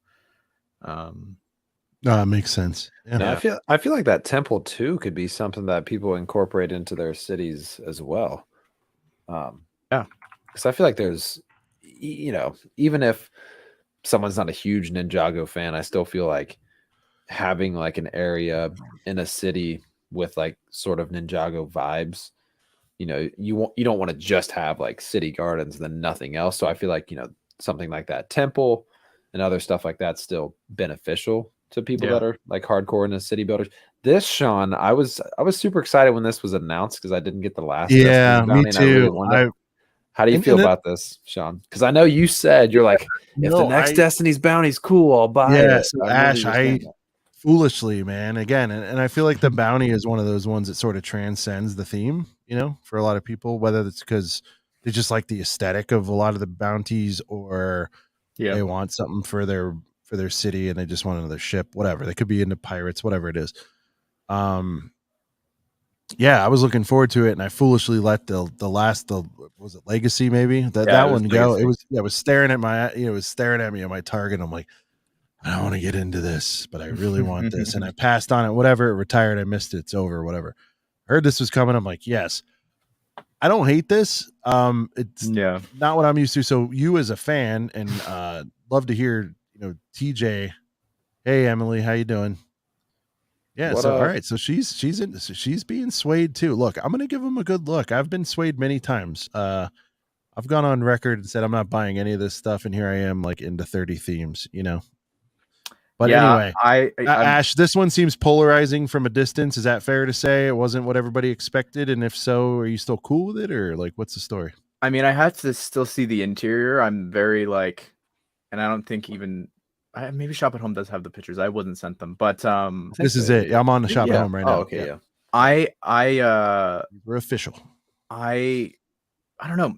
Going back to what you said just really quickly about Legacy, it's like I went and picked again because they were already out for a while. I went and picked, okay, if I get this set, I'm gonna have this, like, I'm gonna have all their outfits, whatever. That bounty, I think definitively, and I think most people would agree, that's probably the best bounty we've ever gotten. This is the bounty has been destroyed on the show I don't know how many times. So this is a new bounty for the new series. Got it. It's a new look, a new aesthetic. I think it's cool. It reminds me of Monkey Kid, honestly. Like the colorways are very intentional. Are not intentional, but they're definitely the same. I love that dragon. I think that dragon is one of the best. It's just so small, so sleek. It's I don't know. I really like that one. Look at him. He's schooling me right here. Let me get in here and look. Oh, you can put him on the front. I didn't even know that. Look at that. Look at that. Cool. He does King of the World on that. I like that. All right, this is kind of cooler than that. It's cooler than it is at first. By the way, shout out to stickers once again, ruining everything. I mean, come on, guys. The logo, I hate. Sean when sucks they do it at putting stickers on. I don't suck at it. I'm actually very good at it, but it aggravates me. I've seen that picture of the interior there. There's one I like that they're partying in that. You know what? Actually, this think isn't it's- bad for. Look, let me think go I'm on gonna record. get This it. isn't bad for a Monkey Kid set. I'm sorry. No, I think I'm gonna get it for sure because I, like the Legacy Destiny's Bounty was really cool, and I never pulled the trigger on it. Maybe I'll try to snag it on a cheap Whoa, what's used the deal or retail something. on this boy? Oh, 160. Yeah, Yeah. it's pretty. It's weird. All the small sets I think are phenomenally priced, and then the big ones are like, I don't know, like they seem a bit too much. But you do get the Brand, two if main I'm characters here, so. Brand, it's if I'm great to do. mathing this right, and by the way, Ash, we go ahead and do this on this show with everything. 20% off. You're at what? You can 128. Yeah, you 128 can on find this one. find this on a Walmart rollback for 128. Also, just a quick little shout out for those of you that missed the moving truck GWP. It's back. I just not realized that. Moving truck is back, everybody. So if you want that moving truck, go Should buy have came some. with the modular again, but I kind of like what they're doing with that. Honestly, I kind of like that. from I a think it business should. standpoint. Or Sorry, what? hang on. I think it should. Do you mean it should have come with the modular when you buy it? Yes. Okay. I was gonna say I don't like them dropping it in like February or March. I think that's pretty scummy. Yeah. But I love this idea of this little add-on that ties into each modular each year. I think it's so fun. I think it's great. No, I'm with it, and I'm keep usually doing it with Star Wars because we had Aunt Beru with the land speeder, and it made sense. And then this by the way, year- I get a lot of heat usually, Ash, because I'm always like pro Lego making money because I'm like, it's a business after all, guys. Get it together. But when something is so blatantly belongs with the other set, it's just even for me, I'm like, come on, guys. If somebody lines up Jan 1, as I did with Shy, shout out to Shy, and he bought the Jazz Club, Shy deserved. We had a lot of fun that day, but we waited in line like good soldiers. That would have been, that would have been nice to throw them. Instead, we got, the hell was that? Gravitron. What was it called? Oh, Blacktron. Blacktron. Oh, yeah. They did the Gravitron's same like an thing old with Harry fair ride. Potter the last 2 years.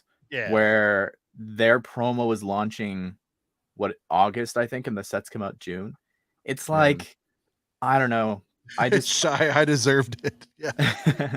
It doesn't sit well with me when they do that. It's like, it's a little weird. If you're launching set like Star Wars, the sets are launching May. You've got promos launching on May. You should be doing the same for Harry Potter. And for me, I've just learned it's like I have some Harry Potter sets that I didn't get purposely for the next year because it's like, well, when the promo rolls around again, I'm just gonna get that. But I don't know. Yep. No, I'm with you. It's the decisions there are interesting, but again, there's all these metrics and there's all these things to consider, and they know that people are gonna, gripe for a few minutes on it, but then we'll just get right back in line and go ahead. We got to complete that Jazz Club, so we're gonna have to buy. Some brilliant mind there, for better or worse, is like they're gonna buy it anyway. So, but what I did want to. Any more Ninjago stuff, and I'm not trying to be a jerk, but I just don't want to run too long on it. I like the look of this just at a glance. I don't know if this is hyped, but I kind of like $55. Yeah. I think it looks like the color scheme as well.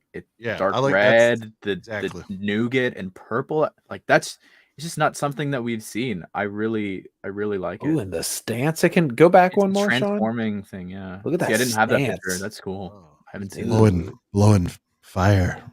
Or not fire. Wow, he's very flexible. Is this a let's see, the heat wave transforming yoga lava dragon? Yoga lava. And I will say, their figs and weapons are kind of fire. Dude, I've been trying to tell Sean. No, and listen. Max. No, again, it's fine. All it does though is for most people, it pisses us off about Star Wars. TJ was showing off translucent, all the beautiful force ghost figures. Right. We can't get a dark saber, Ash, but these guys have these, Ninjago blades. They have all kind of awesome weapons. 7 different prints on them. It's upsetting more than anything else. Yeah, it all comes down to who's doing the theme. I was actually cleaning up my room, and I looked around. I was like, I have nothing that I want to display from Marvel from last year except for Groot and the Gauntlet and Thor's hammer. But the rest is like their big D2Cs, the Hulkbuster, the Black Panther bust I just chucked in the bin. It's like, people are Anyways. demanding Gabby in the chat, so we need to Ooh, should we go over the whole wave? I'm kidding. No, we could pivot a little bit. The other thing with Ninjago is the spinners. Again, I was given limited pictures, but they all have different names, and I believe they all do something different. Oh, cool. Yeah, these were looking really interesting and weird. So if I can provide my expert commentary, this one appears to spin. I mean, I'm just crazy. One of them is called going out on a drift. limb. One of them is called jump, I think. So I think that unless they all do the same thing and they're just calling them different things, I don't know. But I think the figures look pretty great too. So yeah, dude, everyone's really. I know people are trolling to a degree, but everybody's really, calling out Gabby here. Are these transparent arms, or is it that's just I light? think they're transparent. I'm pretty sure. Wow. Yeah, no, I'm a sucker for. I'm looking on it full screen here. It does appear trans on that one.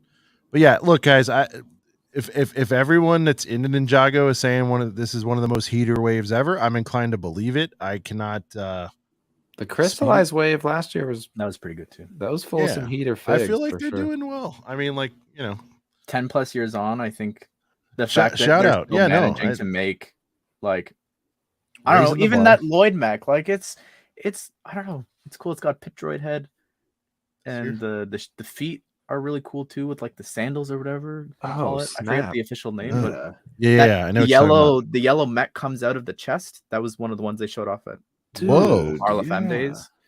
Yeah, hey guys, if you want to learn more, man, click more of the thumbnails. I think a lot of us just do one of these and go, "Oh, cool, Transformers." But if you really look at the pit droid head there, see? Right, it does look like a pit droid. That's awesome. Again, something they did better than Star Wars on that new Mando set. All we needed was an eyeball. But dude, they could have given us the mech that Grogu was in. That'd have been sick. But I understand they didn't want to spoil anything, whatever. But yeah, no, I'm excited for some of these. There is a few crystallized sets I want to pick up from the last wave, but yep, I'm liking these. I told myself I want to try to get all the all these crystal, this one. I would like to try to collect all these. Some of them are behind decently hefty paywalls, but this is weird. I'm on Lego City. I was trying to find availability coming soon. Are they not? It doesn't show. Are they not official? I was Ash, looking. You covered it, right? So it should be official. Well, they might not be listed on. Yeah, I don't know what they're doing this year. Honestly, it's been a bit of a mess. But I don't know. I'd go on Bricksetter or something. Or Jay's Brick Blog or something. All right, guys, kick this one off. We're going to get into Friends versus City. Now, you can talk about whether I think for the most part, it's fair to say, has nothing to do with gender or anything else, but most people are not digging the mini dolls, and I think that's fair. So taking this out of the equation, we're going to do some set-by-set comparisons. I'll get Brick Set here in a second, but walk me through this botanical set. I think it's pretty beautiful. A lot of people are saying, Ash, they're going to double and triple up on this bad boy and create a monster. Yeah. For me, when it comes to Friends, and it's been something that's become very apparent the last year, is that they're doing these sets that are not they're not just Friends colors and purples, and this can fit in your city. And I think that I look at the ones that come to mind is Emma's Art School, the City Plaza that we got in January, the grocery store that we got in January. And this one is it's a gorgeous set that if you look at it, you couldn't tell. You couldn't tell that it was Friends, besides the mini dolls.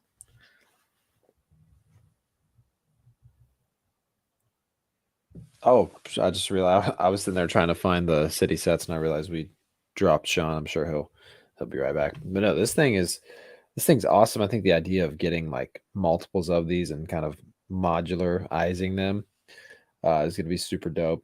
But yeah, I think the biggest thing for me in terms of mini dolls is the fact that it's just when you see renders of them or like you see them on like the box art, like it just doesn't give me like the Lego feel. Yep. And it's weird too, because like I've asked my 7-year-old daughter, I'm like, so what do you prefer, mini dolls or minifigures? And she'll kind of bounce back and forth, but at the end of the day would still settle with like a minifigure. And I think the biggest reason why she prefers minifigures is just because it's more, it can do more, like it can actually like turn the wrists, and you can swap out more accessories and all that good stuff. But yeah, that's kind of, I think Sean was mentioning to me the other day, like, man, if Friends just had regular minifigures, man, like it might be better than City in some instances. Well, I think we're seeing firsthand with Disney just how much more love there are for minifigures, I think, than there are with mini dolls. Like, we've been asking for these sets for so long to be getting minifigure ones, and that's why they're always hitting 10K on ideas. Could you imagine, Ash? Could you imagine if that, and you know where I'm probably headed with this, that Princess Battle Pack was figs? Oh, it would be insane. It'd be insane. And they could what is that one, about 120 or something, Brent? The Princess minifig? I think it might be more than that. I think it's maybe 159. Yeah. Okay, but either way, you put figs in that 169, whatever, make up the price delta. Exclusives. Yeah. Sure. No complaints whatsoever. Everybody be going ham on that. What was it? Is that 20 princesses again? Something like that? It's a big number. 13, I think. Okay. Well, either way. 140 life princesses. Okay. But I look at this. Shout out to Tyler. He knows all this stuff. Another reason I really like this is it's got the BTS hair. You got Anna jumping in. She had it since it first launched. She's sets were fire back in the day. There you go. It's got Who are the dolls for? Hold on. Sorry, guys. Yeah. We have Anna, who's a young lady. I'm sorry. Just let me real quick. Anna, your thoughts on the mini dolls? Are you cool with them? Because you've been an OG since day one, or does it make a difference to you? Are you so used to them? Do you have love for them? Or would you prefer this as a true blue Friends fan? Would you prefer them to be minifigs? I think Disney is the easiest way to be like, all right, here's a Lego minifigure Elsa. Here's a mini doll Elsa. Like, which one do you like better? Like, this is like, you can't really say, oh, grab the minifigure version of this. But yeah, Disney, I think, is they're learning. My daughter likes them too, by the way. She's 5. She digs them. She doesn't see a difference in them, but that's, Like, I try to explain why CMF or actual minifigs are better, and she's not hearing it. And Moments has a little girl too, probably in that same very young age group. She loves them. She makes stories. Yeah, again, sure. But I'm just like, so she doesn't see it. What age does you have to be a purist to appreciate the minifig more? You probably do. You know what I mean? Like, I don't know. I don't know what age my daughter's gonna go like, these suck, Daddy. I want like actual legs and what like, well, to bounce off that, Sean, when you dropped for a second, I was kind of telling Ash, like, well, my daughter's 7, and when I've asked her, like, what do you prefer more, like the mini dolls or the mini figures? Because I've definitely, like, when she discovered Friends and like what a mini doll was, I've always been like, no, that's kind of a mini figure, but really it's different. So she likes them, and like when I asked her, like most kids go back and forth, I like the mini dolls, but I like the mini figures. I think I might like mini dolls more, but at the end of the day, she's like, well, I kind of like minifigures more because you can pose them better. You can, you can really see like the arm printing and like side leg printing, and just you could get more prints on there. And I think at the end of the day, she recognizes that the minifigure is kind of like the ultimate fig, but I think she just still likes the mini doll because it is very much like it's a mini doll. And so if you have other dolls and Barbies and stuff, like it'll appeal. Is that a render that of the figs? Yeah, that's a render. I mean, it's not even just but they don't pose like this. That's what I'm saying. And that's I was kind of touching on that just a second ago. Oh, sorry. While you were gone, is like when you see them in renders, like it just doesn't even give this is a little sketch, man. It doesn't give you like a Lego feel, because like their legs can't. Well, they do it with minifigs a little. Yeah, they do it with minifigs, but it's they put them in positions they can't be in. If you look at the side of the art, Or Great even sticker I'm work, thinking by the way. Vader. How did they nail that sticker so well? I'm just curious. All right. Anyway, like Vader on the front of the box, he doesn't bend his arm that way. Right. It's just that's artwork for. All right. Yeah, that's just artwork. Look, she's having a great. And by the way, we provide a lot of commentary, Ash, on the lifestyle imagery on this stuff. You see what they're doing here. This doesn't appear to be a super young woman here, or a kid, I should say. Here's a good Suggesting example that the real AFOLs quick, are getting into this universe. Yes. Here's a good example, real quick. You see, what's Drawing, her name? not a render. Just Too good. Heater. There's my boy. Heater.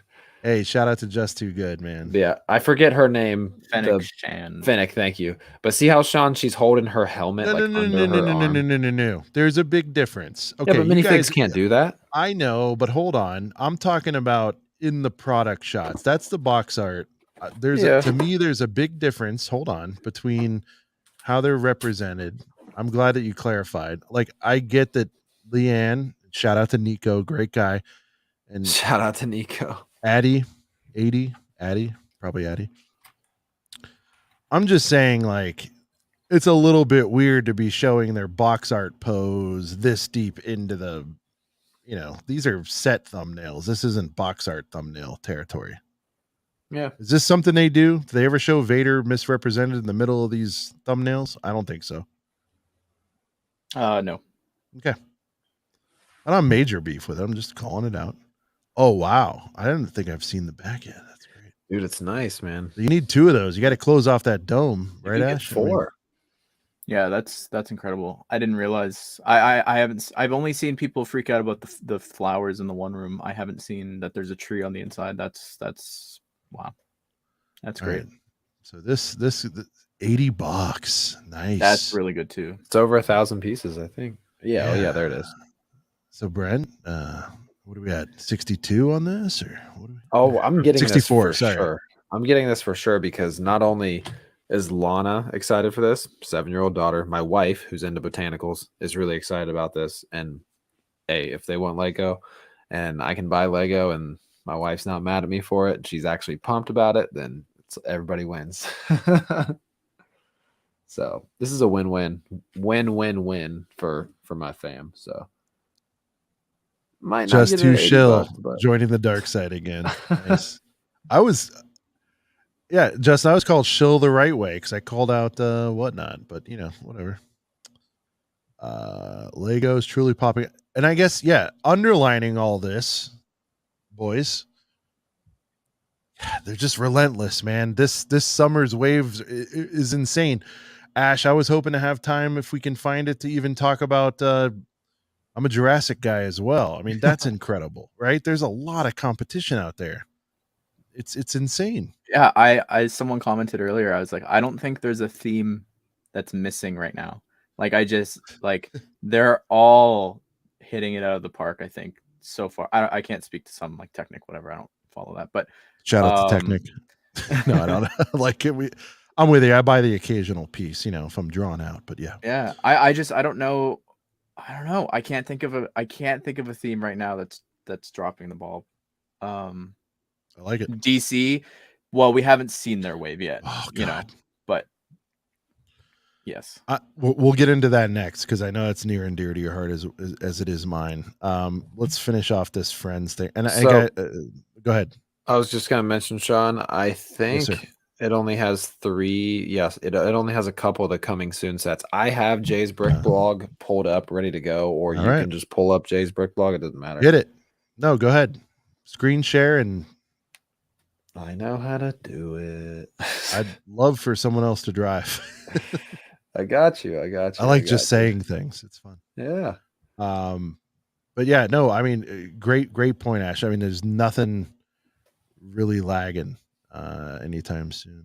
Okay, we'll scroll past there. There's all the city stuff there. Yeah. But while we're on Friends, go in and look at some of this stuff here. So, which one do we want to look at first, Sean? Do we want to look at this giant freaking building first? Or do we want to go? I think this set right here. Let's go ahead and just click on this one. Will it let me click? Okay, I guess not. Well, that ties into the other one. If you, oh, you can't pick it. Hang on. Does it ties into this big building? Yeah, it's actually it can be at the bottom level. Oh, hey, there you go, Sean. How you like when I'm they sorry, combine continuity or what are we doing? Well, just If- when they combine I sets think that's together. a you group said- shot. Does he have it individual down below, or I think it was letting me. keep going down? Brent, there. click the X on that ad real quick. Oh, sorry. Got you. And yeah. Thank you. Can I click All right, on well, they're the- going to keep coming back. It's fine. If you click on the individual thumb, does it zoom in on the set or no? I guess No. not. It was letting me do it for city. All right, you have to go up. There's a list view in the red. Yeah, maybe just. Oh no, sorry. Go below that. I was gonna say that was all the. It won't let me click on these. These aren't links. All right. Well, you can just do a zoom in on some of them then. Yeah. Well, the city ones, it was like, let me click on. I don't know what was up. But no, okay, so this set is sick because right about Some there. odds into it, man. He wants them bad. Well, so like these are normal, like this kind of nougat color, regular stairs. But then one of those spiral stair pieces is like built in right there. I think. Am I right, Ash, or am I think crazy? so, yeah. Yeah, like one of those. They first introduced that piece way back in like the Long time 2001 ago. Harry Potter wave. Yeah. But that set is, I just like that feature on there in general. And that's crazy that you can combine that with this giant building, which, by the way, Sean, this is kind of a heater. I mean, this is just like to your point, Sean, of talking about how people don't have to be Ninjago fans to buy some of the Ninjago City sets. There's Nicole. She's coming out of the woodwork. She's coming in at a good time. I wonder if sent a link with it individually. Oh, sick. His Okay. article. Cool. Let's do that. If you scroll through. Right. And by the way, Brent, do you know why that set has my heart more than most? The slide coming out of the freaking. So Ash, I've gone on a soapbox and said we need to have more slides, like in general, just in the world, but especially out of buildings. Yes, sure. No, and I'll tell you why. You imagine. I mean, loves slides. you don't work in an Live on the office edge. like a traditional office. I don't anymore. I work, shout out to remote life. But imagine the mood you'd be put in. Like, all right, guys, I'm headed home, and you slide down to your car. You can't be in a bad mood after that. It's impossible. Also, imagine if you just got terminated from your job. Here's your shit. Here's your box. It's time to go home. You got fired. Go down the firing slide. Yeah. Go down the slide. No, it's just a little more general. But bumpy. on the way down, you're going to have a little bit of joy. So I am a big proponent for more slides in general. They make everyone happy. And so when they put them in sets, big fan. That informs my buying decision. My daughter will hold up 2 sets she wants. I'm like, this one has a slide. We're going with it. All right. Look at that slide, man. Yeah. From the top. And by the way, in LA, I've been on a slide like this. I forget what floor. I'll just make it up. From the 90th floor to the 97th floor, they have an outdoor clear glass tube slide that you can go down like off of a skyscraper and back into the building. And I've done that. Adding a slide to a set, more fun. Nicole, Sean is big slide fan. All right. He absolutely is. I'm already in. See, All right. I forget how much this big building was. I think they have all the prices at the top here. Oh, and okay. Justin, am I out of line here? Slides bring everyone joy. It's a simple thing. They got I mean, you have to build it the right way and have support. But like, look at Sean, this, the Sean. slideway. I might be up for an the inch. slideway. There you go. Oh, Look at this. Cool. Look at the slide coming off the boat, Sean. This is a love letter to you, dude. Slides are the best, dude. Slide coming off. He loves the slides. And you get the dolphins, dude. The gang of dolphins. You get 3 of them. Miami Dolphins. Oh, and it's the Dolphins colors for the most part too. Miami Dolphins colors. No, but I mean the boat. Look at the boat with the orange. Dolphins with the boat. Oh, okay. I see what. Yeah. All right. Dude, nice. Oh man, that's a little girthier than I thought too. I like that. They got the price. Okay, so let's see. So it's $150 for that building. That's not bad. For Ash, in general, what do you think about? And I think we'll see some examples in City here in a minute as well. But they are starting to traipse, maybe rightfully so, into modular territory with some of this stuff. I feel like, I don't know. Maybe I'm wrong. Maybe I feel like 120 was always the big boy set for Friends, and they're starting to very comfortably get over that.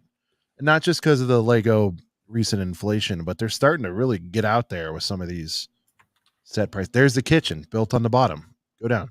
Oh, there it is. Okay, I've been trying so hard to find a picture. It's on the lifestyle. It's in the lifestyle one. It's at the bottom already. But what do you think? I see what's going on. Yeah, now. right there. Oh, dude, that's kind of awesome. That's cool. That's kind of amazing that you can just get the build. You can get this for $150. Dolphin Battle Pack. Shout out to South Florida. Just too good. I was born in Hollywood. I don't know if we got to that, but that's Hollywood, Florida, to clarify. I'm a Dolphins guy. So. And this does look like South Beach, by the way, for sure. And for those of you who don't know, okay, GTA vibes. Which one was it? Vice City. Like that kind of the pastels. Dude, with the Friends is the top 5. I will say Friends has really been coming on the last few years for sure. And then the right section is like a parquet or something. Yeah, I was about to say you can expand on it because the set by itself for 150 is just this. And then there's that tree right there with the tire swing. Go back. Oh wait. Oh, Go yeah, back right up. Here. Go back up. Oh, it's on this one too. Okay. But yeah, that stays there. But I guess when you remove it, you can. I don't know. That's awesome. I think that's pretty. It looks really. Do you think cool the parts from the kitchen? You then have to move the tree too. Like, what's happening? No, the tree stays, but where the kitchen. No, where the actual apartment buildings lifts up, goes on the kitchen, and maybe you put the roof of the kitchen on the ground. I don't know, but that's incredible. That's really cool, Lego friends. Giving you props for just that. When I thought I couldn't love Justin anymore, he knows people down there. It's fantastic. Starbricks, this is a heater for sure. This is a heater, dude. This is a Friends heater. Now, okay, here you go. No, this is the clarity I'm looking for. So Upside Down Brick says the kitchen roof does the other area. So I think that means that provides a base plate. Okay. Now, is it Dollhouse? Like, I don't think it's all the way closed in the back. No, it's not. It's not. I don't think Bricking around again. The synergy here. He bought them separately, Rancor and Jabba's. Then he figured out they went together. I don't know. I think it's fun, and it's the best upsell there is when they do these combo sets. They should just do more of this, like in general. I'm liking this owl right here. It's awesome. Nicole, jump on the stream. Is Nicole coming? I thought you said she was, but I was trying to. I don't know. Like, here's what I know about Nicole tonight. Shout out to Nicole. She had a children's birthday party, and she was having Chinese food. She announced this to me earlier today, and I said PTO approved. Same with Max. He had a baseball game. Sean, this plane right here is kind of Miami Dolphins colors too. It's kind of fire. I like kind of fire. Okay, I think I went past. Shout out to KitchenAid. Okay. This, obviously a heater. We already went through this one. Yep. Yeah, shout out to KitchenAid for the ad. I got to buy that Jay's Brick Blog subscription, ad-free. That's really so cool that this set combines with that building. I got to be honest, though. That kitchen set, I mean, Ash, am I a nut job? The kitchen set by itself is fire. Oh, even if you can't swing the 150 for the other, this is great. Yeah, see, okay, so I'm looking at the top of the kitchen there. I'm like, I see. It's cute. It's got the little trees and lanterns and the table. Yeah. So that's your part. Yeah. That's awesome. Yep. Yeah, man, that's cool. Very cool stuff. All right, so we did Friends. In the interest of time, Brent, let's switch over to City. I linked that too. Because I want to get into City a little bit. Kitchen like $65. City has kitchen 65. No, that cannot be. That was euros, or no? I guess it's about the same in dollars. Yeah, pounds it'd be a little less. So yes, it should be. Oh my goodness. Okay, that's a little crazy. Okay, got this. City is peak, and by the way, I feel like City's been making a comeback since Ash, you reviewed the police training academy thing, whatever it's called, right? I did not. But maybe that was that's is that Justin? Maybe it was Justin. Yeah, it was definitely Justin. You're here, Justin. You reviewed the Training Academy. I thought that was like the first time I'm like, okay, City's kind of back now. I really love that Police Academy set. It has not gone on sale yet from what I've seen. I will be getting that. All right, Ash, take us through this car wash. Right.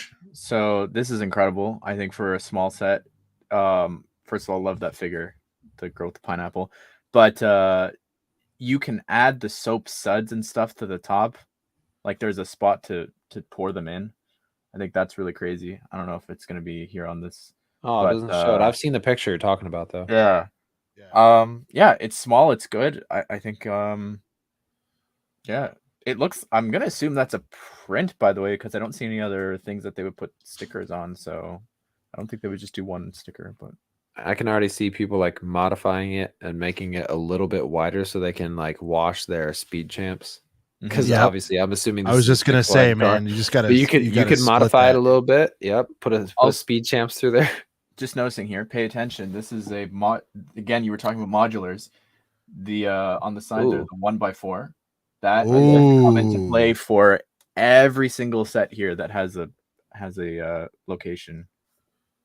So I think on the side you can remove the. This is only 20. Justin's saying, is that right?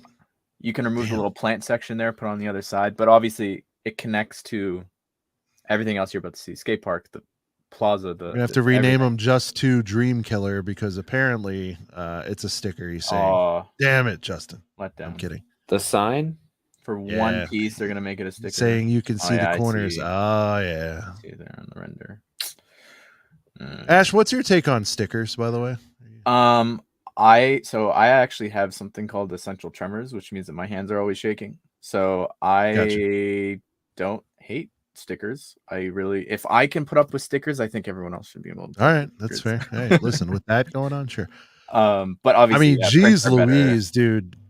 What is this one? 30, Brent? All the prices are at the top, but I believe so. Sorry. Open it Ice cream shop 34 or 34.99. But yeah. Okay. Fair enough. Day one, dripping immediately. I love the drip, dude. That drip. The drip. Nice. Drip. I just kind of wish the ice cream cone ad site. Jeez Louise. Sinus and okay. Brickset. Well, you have to sign into Brickset to also not get ads. Where's the X on this sinus thing? Okay, it went away. All right, sorry. Blow it up a little, Brent, so we can get rid of some of the sidebars. There we go. Yeah, the drip is fantastic on this. Love the design. It's like retro but modern. I don't even know how to describe it. I just wish the ice cream cone was a little more tiled off because the rest of the build is so tiled off and like hardly any studs. Good call out. And then there's like a bunch of studs in that. But I mean, whatever. It's a small gripe. And if you want to be, Ash, your thoughts on Polar Bear Dude versus continuing the ice cream cone head, guys? I was just about to say that. Yeah, that's the only thing where I'm like, this could have been a new color. Orange, I think we haven't gotten, so that would have been really cool to get. But it's cool. It's fun. I like that sign. Yeah, I love the brick built arrow. It's awesome. Very cool. Winner. Pretty cool. 2 for 2, boys. We got Georgie from It here with his red balloon. Pretty sick. Little lifestyle image right here. Shout out to Starbucks. Yeah. By the way, this podcast has been sponsored by Starbucks, and I can't see that. Nobody even knew that. Wow. I can't see the X on that one. I'm sorry. Another heater coming up. Dude, okay. Fantastic. I bought, by the way, in my early days, guys, I want to say it was 2020. Somebody correct me, but I did buy the first skate park coming into this, only caring about Disney. And then I saw this one's way better. The city skate park, Ash. Yeah, I thought it had some pros, but this I don't know if you shit out of that. I don't know if you remember, Sean, because this was before this podcast existed and probably before you knew me, but when I was still actually posting YouTube videos, but I've been a skateboarder for over 10 years. And like, I reviewed that Lego City skate park, like as like a skateboarder's perspective and pretty much shit on it the whole time. Yeah. This is a massive improvement, especially that stunts ramp used because back, and this I'm pretty sure I mentioned this in my review too, but if you look at some of the older Lego skateboarding sets when it was marketed under like Lego Extreme or something like that. And they actually had like Bob Burnquist, like named professional skateboarders, but the ramp pieces were like one big piece. And I understand it's Lego and I know you want to brick build things, but some of the brick built ramps on the skate park they made from a couple years ago were just so small. And when you scaled it up with like the skateboard, it just made no sense. So the fact that they were bringing in the stunts ramps is beautiful for this. Now, there is some stuff that's a little they got to small. sell some of these stunts ramps, you know? Yeah, exactly. People are buying. Right. There are some obstacles on this that are a little expensive. small. Right. Like this down here, this little pyramid, it's a little too small, but I guess it would work for this rollerblader here. And I do love the mini ramp, but as somebody who's imagining skating on this thing, man, if you fell off the side, you'd have a rough trip down to the bottom. But that's what the modular system's for there. See how it's got those pins? And well, I will say, Brent, what I love about pieces. What I love about bringing the stunts ramp in is shout out to Target. In the last set, I believe, Brent, correct me if I'm wrong, the launch ramp was a quarter pipe, and it's like you don't really launch off a quarter pipe. Exactly. Yeah. And that's just kind of one of the, like they did a Creator 3-in-1 skate park set from, I don't know, 4 or 5 years ago, and Jennifer with the climbing wall or whatever, the rock climbing wall. Yeah. Yes. Like it was, I believe it was called a skate house, but that one was pretty cool. It was a house. That's right. It was, yeah, but it was one Life of the bricks with a hot take. Hold on. Video better than stunts. Let's go around the room. Whoa, I don't know about that. So, fun fact about stunts, it was the first thing that I ever declined for LAN earlier this year. I was just, a lot of times when people are like, oh, you only say positive things, which isn't true because I have a ton of negative reviews, but I also just only accept things that I would want to talk about, and stunts is not something that I've ever covered on the channel unless it's a part of a Have you, in fact, played with a stunts bike ever, though? Nope. The fly. I have the small ones. I have all the $10 ones. That's what I mean. That's what I mean. Just the bikes themselves. They're really fun to rev up and, run. That's all I've ever bought, too. So, yeah. Especially if you have hardwood floors, dude. They fly. I know all the ones from March or whatever wave it was. I was like, no, thank you. City doesn't get views unless it's a reveal. Imagine hitting an ollie on a Lego ramp. Yeah, exactly. I like the colors of that too. And I wish that Jay included more pictures, but it shows how there's like it's all modular. Like every single little bit of this is all able to be separated the same way as we saw before. So okay. Yeah. Dude, shout out to this guy with like the goatee. He looks so cool. I love that shirt for him too. Yeah, the graffiti shirt. Even just that's a sticker, but still, that's a cool sticker to have. That skate graffiti. This shirt reminded me, we did not cover the fact that the City Market set has poo in it. I can't believe we missed that. But oh yeah, we didn't talk about that. Well, yeah, because toilet. We talked about the figs a lot on that, but yeah, I love that you can flush poop and it comes out in the stream. It's awesome. I wonder if we'll be able to flush a poop piece. That's the question. Oh, I know that's just the stud right now. Why didn't they use a poop piece? That's a great point.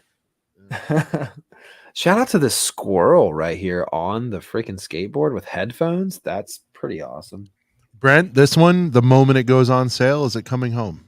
Yes, because I feel like you're not going to go full price, boy, on this. No, right? I didn't go full price on the last skate park. It was $40, which I thought was overpriced because a lot of it was just a base plate, and I bought it for like $30. But no, I will be getting this. Actually, you know what? I don't think maybe we overlooked it, but there is a Friends skate park coming out also, which is kind of, it goes perfectly with, how we're kind of talking about like Friends versus City, because Friends is like, oh, you guys want to make a skate park? We'll make one too. There you go. I believe Friends has a skate park as well. But yeah, this one's definitely coming home. I feel like as a skateboarder, they don't make a ton of skateboarding sets, so I feel like I have to buy them all. But I think this isn't a knock, but I did notice, and I feel like with these action sets in the last few years, they have included a wheelchair. If I'm being offensive, I apologize, but I noticed the lack of wheelchair on this one. There is someone with a prosthetic leg. Okay. That's true. Right up here on the skateboard. Right. But what I do like, and this is coming from, like a skateboarder's perspective of being at a lot of different skate parks and experiencing the environment, I like that there is one of each, I guess, category of discipline. skater. Yeah. Right. You have one skateboarder, you have a BMXer, you have a scooter, well, whatever. I guess you have to put one in there. It's 2023. And then you have a rollerblader. So that's awesome. I can't wait to reenact the scooter person. Hey, what's the sign on top of the half pipe? Is that for a vert? Like, what is that? Up here, it's a basketball hoop. Yep. Oh, my bad. Okay. Yeah, she's got a basketball. Got it. Yeah, so you can do a 540 and also dunk at the same time. All right, let's go to next set. I think that one's going to be $60. I was going to scroll up and see, but I think it's 60. Here's the next one. Little apartment building, 688. So, Ash, this is giving me vibes of the one that came with the electric car maybe a few years ago. Does that make sense? Yeah, I feel like they've expounded on it. Much like that one, though, I just feel like this one's a little thin, but like the at a glance aesthetic of it is badass. But I also feel like you really want to make something of this, especially for city builders. This is one where you're definitely going to want two or at least to buy pieces to close it off. I really like this. People are mixed on this one, but I think it's fire. Even despite everything I just said, I think it's awesome. I think the figures are great. I like when they are carrying over branding, like the different in-universe companies, etc. So like that's the grocery store. Oh, like Octane or whatever. Yeah. They've got this little grocery, like it's the same grocery store that we got last year, but it's like Justin hates this. He's out on it. This face is amazing. The like sweating. I love that figure. That's so good. Cool. Yeah, that is so good. Whoa, do they have like a little infinity pool going on there? Is that what that is? Or I think that's just the balcony. It does kind of. I'm gonna call that a pool hanging off. I could be wrong, but you know that's a thing. The little spas or pools hanging off.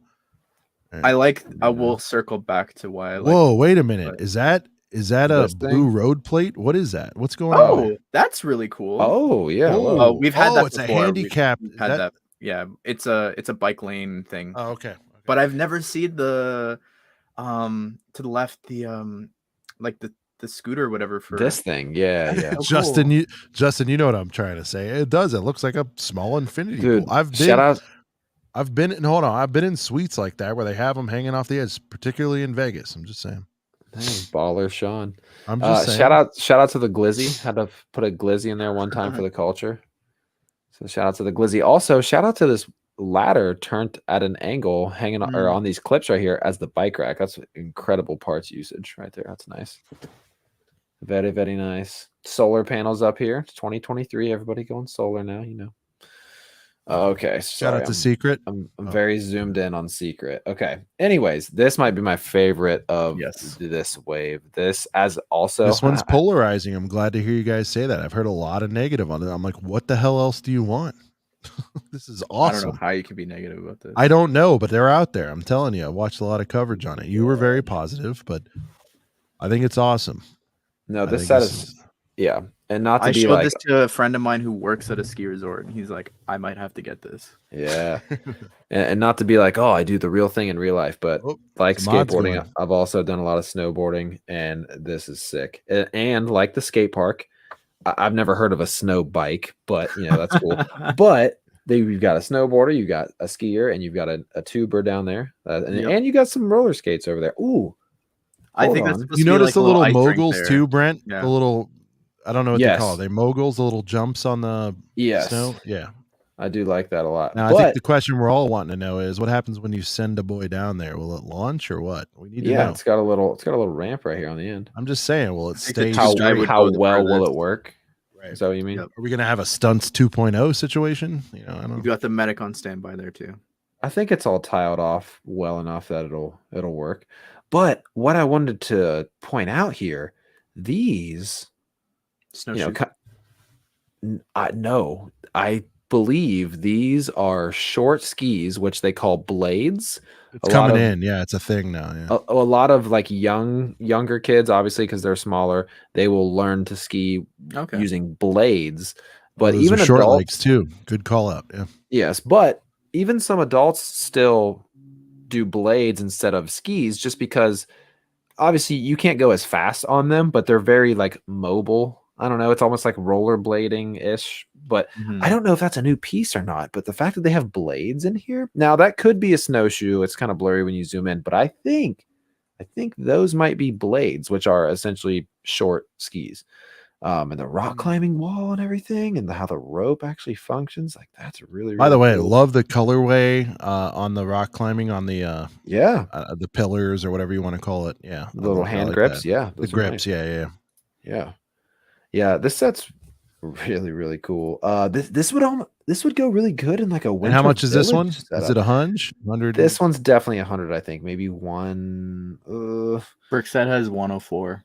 Oh, okay. Oh yeah, this is one of like some of these. And by the way, Ash, you're noticing some prices. weird pricing with some of this stuff. Oh, I know. Yeah, do our you price think this they're week even are really weird. You think they're right in the middle? So Lego of last year probably would have went 109, 120 on this. Are they starting to chill out a little bit on inflation? I think they are. Yeah. I don't know. I know for this one, even like looking at all the figures, all the awesome winter gear that they've got on, all brand new stuff. Like I look at everyone, it's I don't care about the price. I would pay for this, whatever. There's even an elevator in the back too that takes you to each floor. Again, how do we get that? Not here, but do you crank it, or how does it work? Is it like I think it's at the top. Yep. A tire, and it'll take you to each level. No, it's incredible. I like it. Yeah, I like this. It's an extreme sports kind of set. There it even has like the sports sticker right there. But yeah, I love Lego sets that are sport related, whether it's basketball or like extreme sports with skate parks and stuff. But also, this is very much like a winter villagey kind of set as well, which is sick. Big fan of that. I know there's more pictures too. Shout out to Justin. He's got a ride out. Thanks for stopping by, dude. That was awesome. Hey, yeah. Thanks for stopping by. I love that we got a little AshNFlash Just Too Good collabo on this. Yeah. Kicking it old school here on a couple of brickheads. Heck yeah. Yeah, that is. But all right. No, I was in on this before, but I'm even like more in on it now. So well, I think I was watching your video, Ash, but I know there's pictures of this interior. Yeah, there's a medical center. There's a spot to buy all the equipment or rent it. Nice. Yeah, I don't remember where I got the pictures from. That is awesome. Now this another really cool small set here. Oh, we're getting into Arctic now with the animals, man. Let me look at these seals, man. I think that's a little $10 boy too, right? Yeah. Yep. The fact that you get a grown-up seal and a little baby seal, that's sweet. This is cool. Great little $10 set, man. I mean, not only do you get a nice little snowmobile, and this also will pair well. You might be able to send this snowmobile down this thing. Yes, dude. You might be able to take this snowmobile and just put it down this hill. Still gonna send it. Yeah, man. It's gonna go far. Yeah. All right. Nice. That's neat. All right. What do we got here? Now we're getting some underwater stuff. Get a little Avatar vibes on the reef. Oh yeah.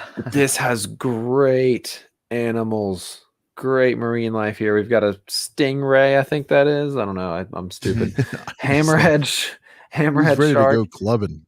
And I believe the very first like bigger turtle, right? Yep. So I guess the other one, it could be a regular size turtle too. But yeah. And yeah, like you said, Sean, kind of Avatar vibes with this whole like coral setup and everything. I mean, I see it, I say it. Ooh. I have no choice, Ash, you'll know more than I would, but is this a mop piece colored green? Yeah. That's cool. That's cool. I didn't notice that before. That is sick. No, it's awesome. All these, I love the side bills. I don't care about the. It's a boat. Okay. Eater. This thing. And by the way, I like that this vessel is kind of like a lowrider too. Like it's almost looks like it's trying to. Well, it's like subsurface. I like that it's like subsurface. I feel like if I was riding this thing, my butt would be in the water. You know what I mean? Like like a kayak or something. Yeah. Little canoe. Little lifestyle shot for you. Oh, they have the little baby turtle on its mommy. Yeah, that's cute. Full send. Like neat. Ooh, this hairpiece.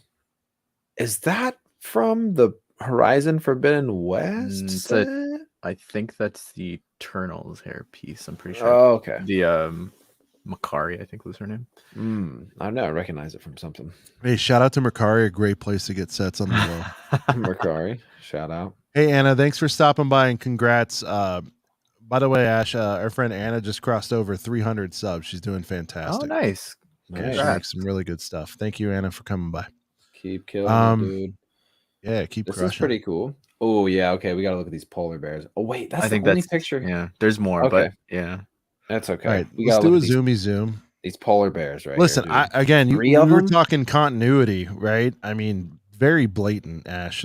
They want you to buy all these together, and I'm not opposed to Right. it. These are fire. That's so I mean, cool. I'm not going to. I respect what they're doing. Like, Hey, you I never like the know what little you'll lab. find on a deep clearance. Sorry, go ahead. I was just gonna say I like the little lab. Yeah, man. That's pretty Brent, neat. somebody's trying to get your attention. Do you know Low Key here?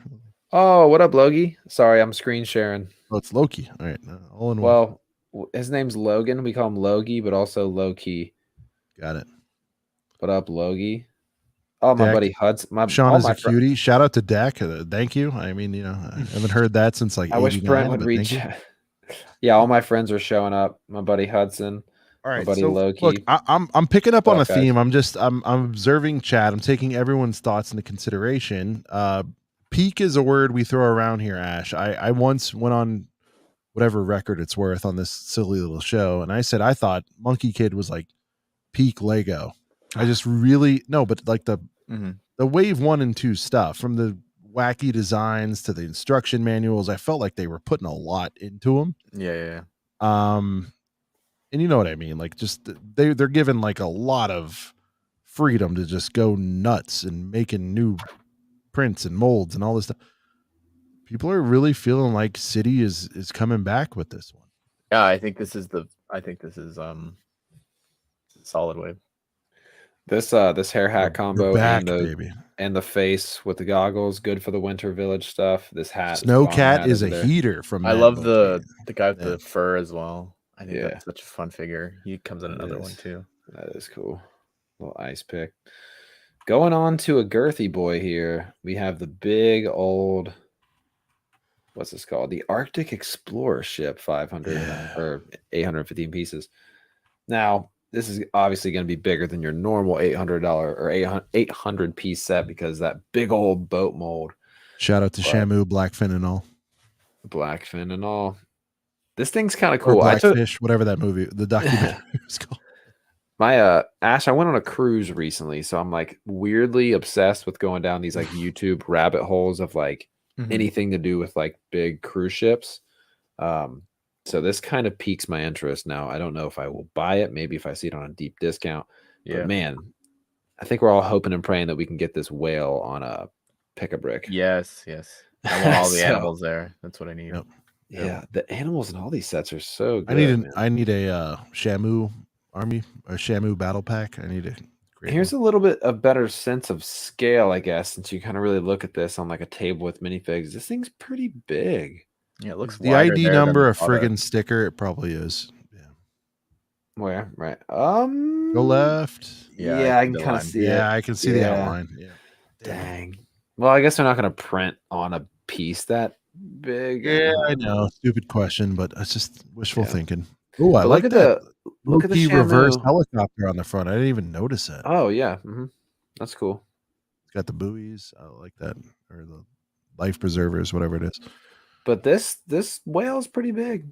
This whale is pretty big, and it looks like you got a couple studs on there. You can stand a minifigure up on there.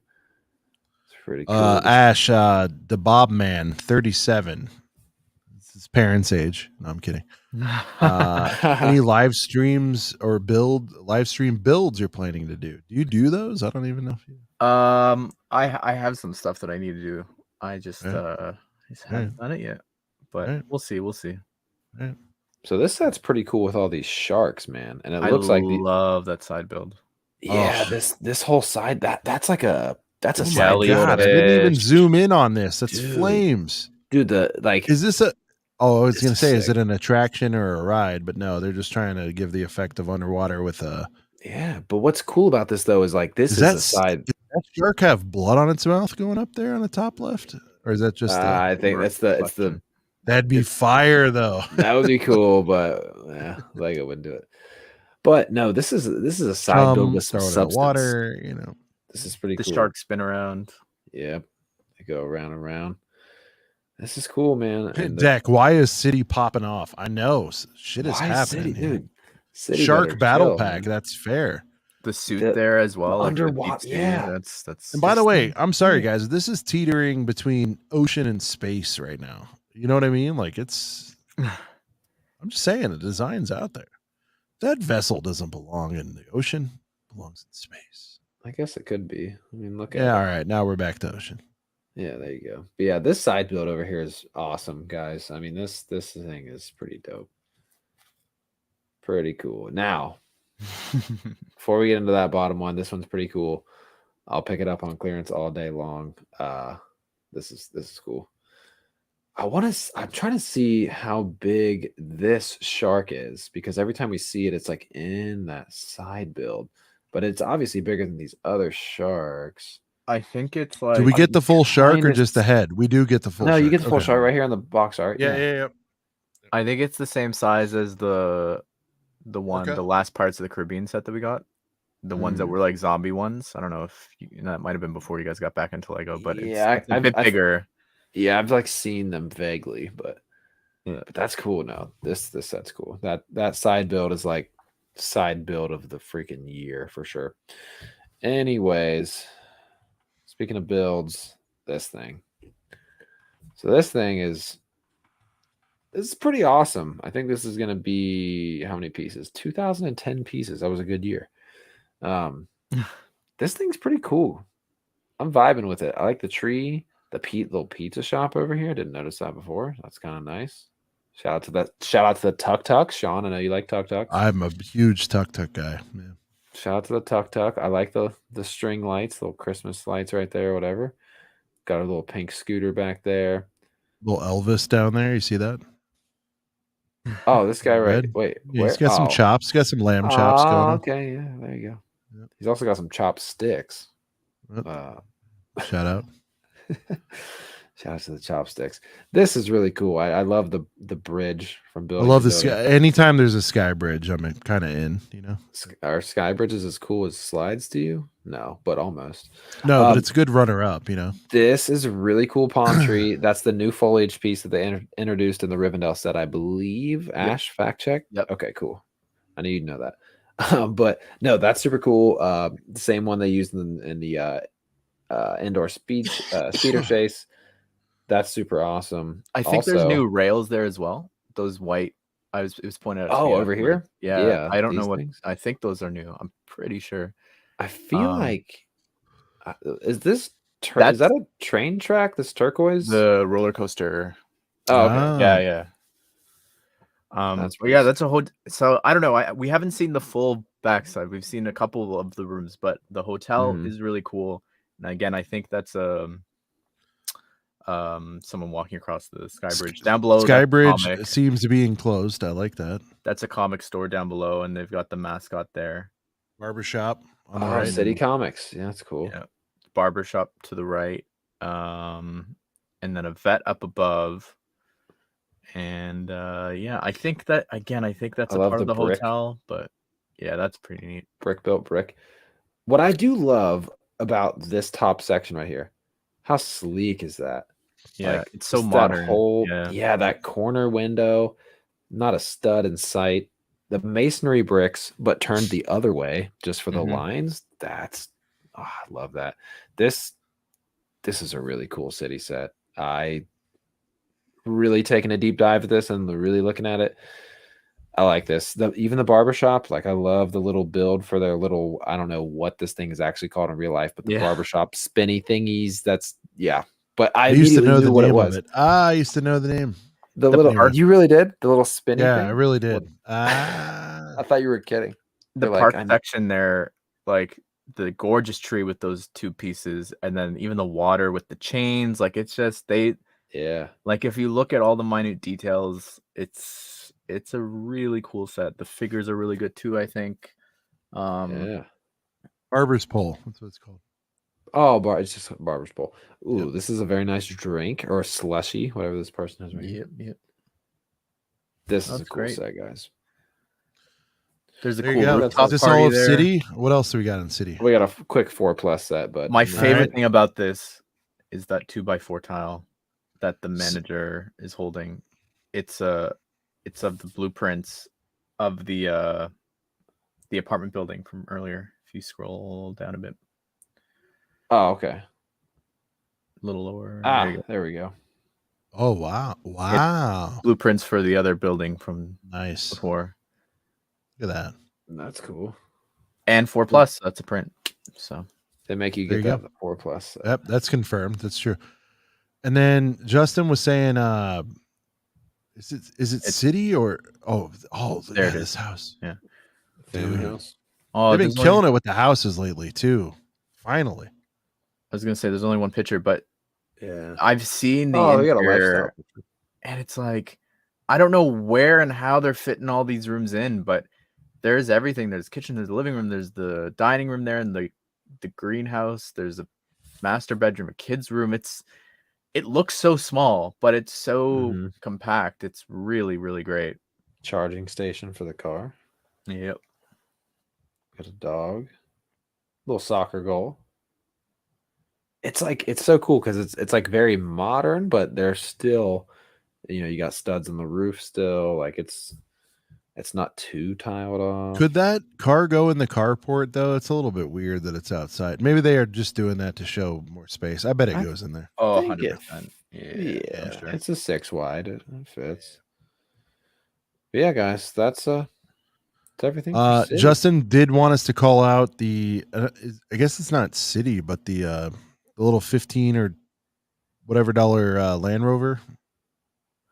Oh, It was either 15. Justin or Nash called it out as like, I think it was maybe Justin called it out as like one of his favorite sets of the year, just due to the price point. You're getting a licensed car for less than a Speed Champs. So it's not city, or it is city? No, it might be Creator. It might be Creator. Oh, no, it's like a little $15. Can you do a search, Brent? No, go up to the search bar and do Rover. See what happens.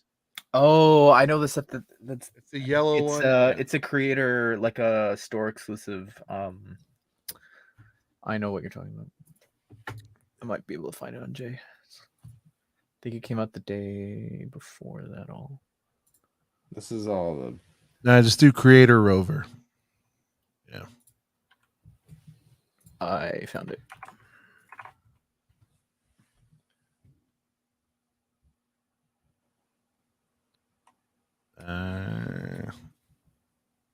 Oh, and she's got the pineapple shirt that I was talking about too. Look at that. It's on Lego coming soon. Thank you. I'll it is. All right. Well, I'll pull. If you don't want to deal with the ads. Yeah. Yeah, so I just pull it up on Lego. But no, that is a good point. Like it's like a licensed car for less than Speed Champs prices. So the total consensus, I know we haven't really, done the whole like which one's better, like in terms of like friends versus city. But Sean, if you want to cap this off, which wave are you liking more? Because they both got some heaters. I mean, here's the tiebreaker for me, and I'm not trying to just like favor one over the other, but I think the smaller build sets edge goes to city, and so city wins. I think like the big boys and girls, as it were, on these sets are kind of even par, but like I don't know, like some of the little $10 sets, like if you had to do a tiebreaker, I feel like city is winning there. All right, here's this Defender real quick. Yeah, $15. Awesome set. Super clean. Roof comes off. I love how they're tying it into the classic Defender. It's another. Which, by the way, was offered. I declined. What up, Sam? Not a big. Now, when you decline, is it just because you'd rather have other stuff, or you don't think it? No, it doesn't work that way. Okay, so would you? Is it because you don't feel like you'd have your heart in the review, or it doesn't interest you, or all the above, or like what is it? All the above. I'm not a car person, so that just does not interest me at all. No. Yeah. Thanks. No, what would I do with a huge thing like that? If there was a licensed Speed Champion, yeah, I'd be interested in that. But then I would be getting the whole wave, and I don't have an interest in the rest of them either. So you don't want the R34, the Paul Walker car? I have that. Yeah, oh, okay, I've gotten all the licensed ones just to support more stuff. Right. For that, with like the James Bond and yeah. But other than that, I don't. Not for me. I think even just for the minifigure too, like the fact that you actually get a Dom Toretto and a Paul Walker and a James Bond. That's awesome. I wanted a Jurassic. I know that you wanted to talk about Jurassic, but that was one thing that I was holding out hope for Jurassic is we would get the Jeep Wranglers and all that, but then we got it in this wave. So I was gonna say, isn't it $25 anyways for the Jurassic wave? It's like borderline a Speed Champs. It's just like it's just still a Jurassic World set. Yeah. I mean, I'll tell you what. When you decline something, it doesn't. They just will be like, "Oh, I guess we won't send him large sets anymore for this theme or whatever." Got it. Oh wow! So it's all. That's a bummer. It kicks you out for all girthy sets. I mean, you know. Well, you can talk to them, but yeah. Oh, you searching for the set we were just talking about, Sean? What's that? Jurassic? Oh, I don't know. I was just asking what you were searching for. I believe you're about to scroll up on it. Oh yeah, maybe. Yeah, there it is. All right, it's $20. That's not even $25. We got to breeze past some of this stuff because we have a couple other topics and we're running long. But Ash, how big into Jurassic are you? And do you feel like this is this is like the wave everyone's been waiting for? I think. Yeah. It's just a bummer. I guess they're doing it on the 30th, but I feel like this would have flown over better the year of a movie release. I just don't know if the hype's there. The hype's there for me for sure. I'm getting all of these. Multiples on some of them. These will sell great. I think. Okay. Yeah. For the most part, like this will do. Yeah, everyone's wanted that. Everyone's wanted Brachiosaurus on the other set too. Like that's the first time we're getting that. So people for sure. No, I'll get to that. But by the way, this is official Jeep here for $20 with a dino, so good. with Nedry. Yeah. You're and getting the shaving cream. Yeah, you're getting a Barbasol can branded. Yeah. Like, is this the best deal? This might even be a best. Justin was saying that last set we just looked at, the Rover. I think this is the best deal set of the year. It's not even close to me. But. Yeah, $20 for even just multiple the car. Licenses, the car, but then getting the freaking dino in there with it. Now, Ash, I would love to get your opinion on this new style of box art that they're going with. Is it just? I think it's flames. It's weird. It throws me off. They're taking a shot. I like the colors. I don't like the dinosaur. That looks so weird to me. How it's like the head's warped onto the front there. But it's my favorite part. You guys are weirdos, but go.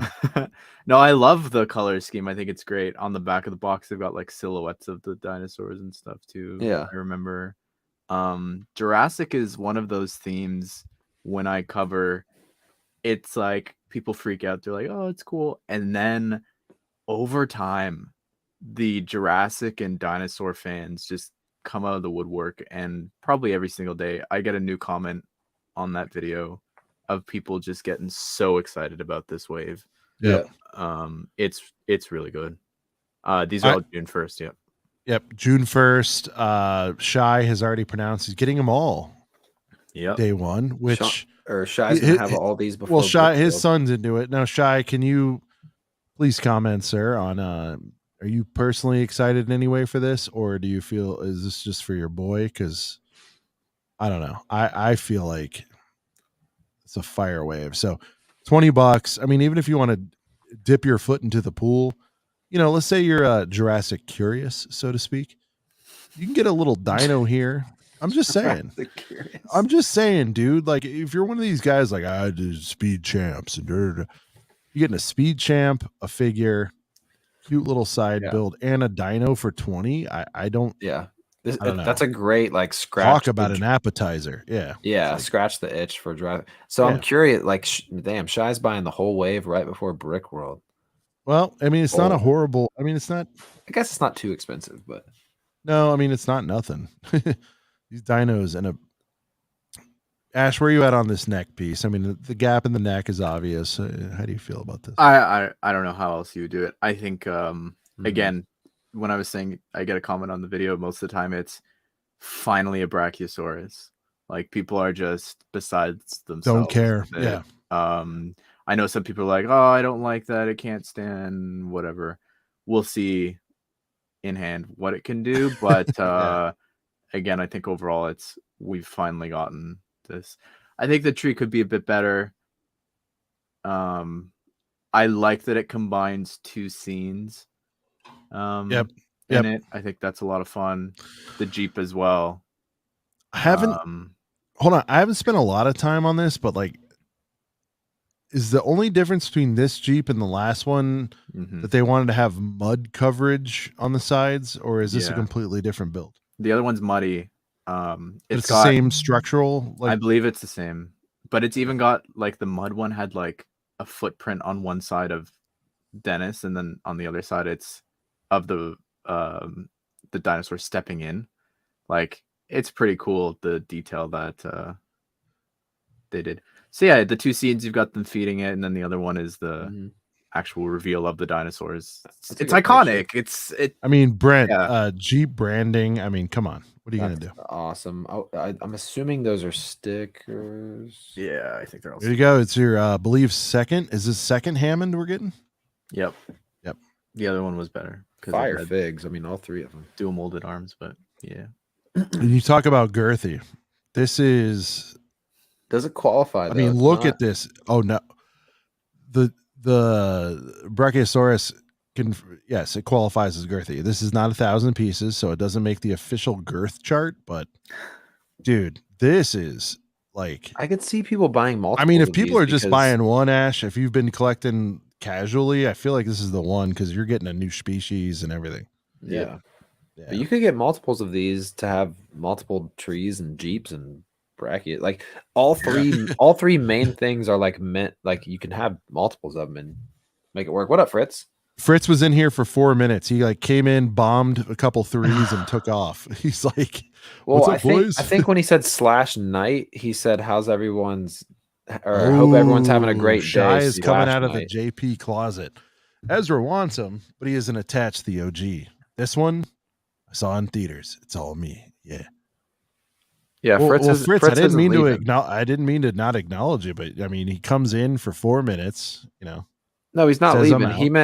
He said, "Hope everyone's having a great day." And then he said /night. Oh, okay. I thought he was. He was not leaving. He's here. It's like I'm out. F y'all. He's hanging out. Shout out to Fritz Brick Depot, amazing whatnot channel. Fritz and I are in negotiations for me to come on his channel again and do free commentary. So that'll be good. Be the hype man. Yeah, I love it. Yeah, so a fire set. I mean, no doubt. I don't know. Like day one, if I'm limited to one, which hopefully I won't be. I don't think I will be. Getting this one. Gotta save that Chicago money. No.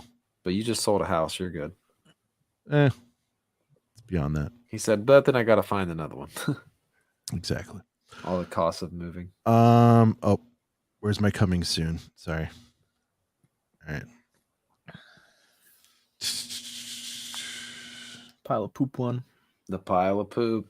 Poop set. I will say one common thing we haven't called out yet on this little micro review, Ash, is fair to say these are the most screen accurate, realistic dinos. Sometimes they get wild with the colors. I'm not saying I'm mad at it. In fact, I just finally got this set this week for a pretty good deal. I got the first Triceratops. But this one and all the others seem to, however accurate you want to call it, but I feel like they made a real effort to make them more accurate. Yeah, I also think like that is something that appeals to dinosaur fans. I think of just like they already have a Triceratops, but it's look at those colors on like the Dominion one has what, like dark red and the blood splatter maybe, or the crimson, whatever. But yeah, to me this is still the GOAT.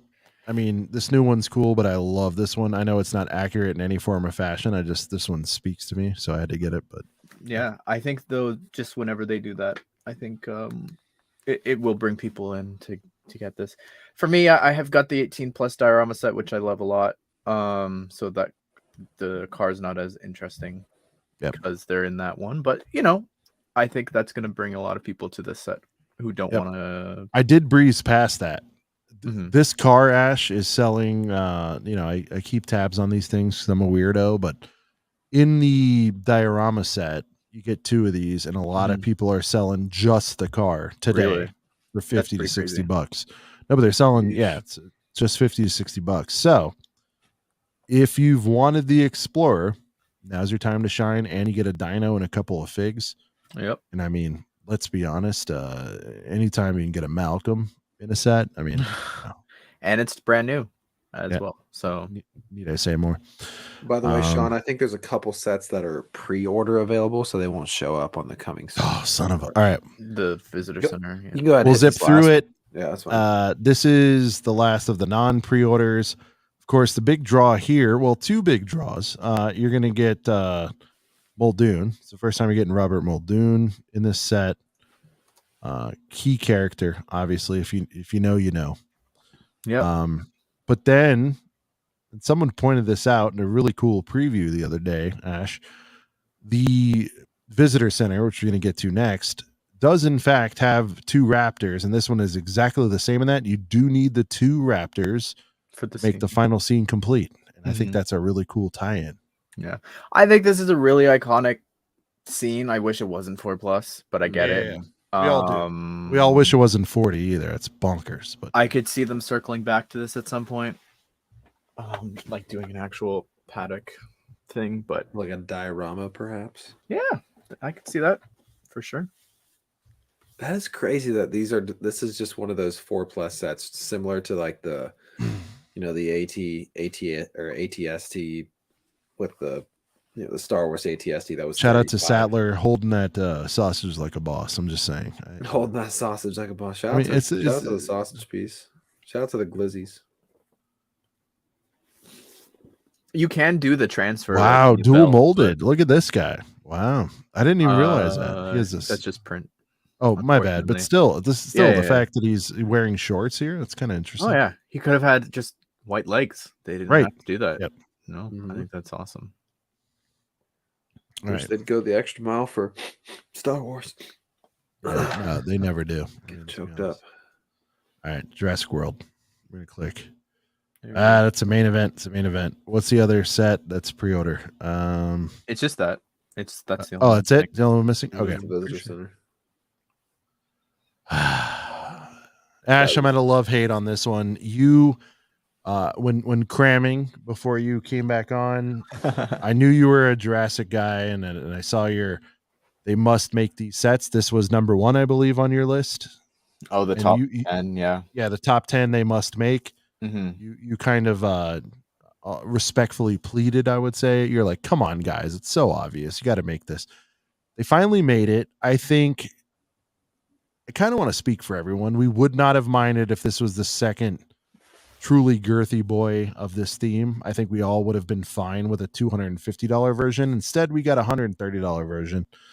And by that I mean, it would have just been more complete.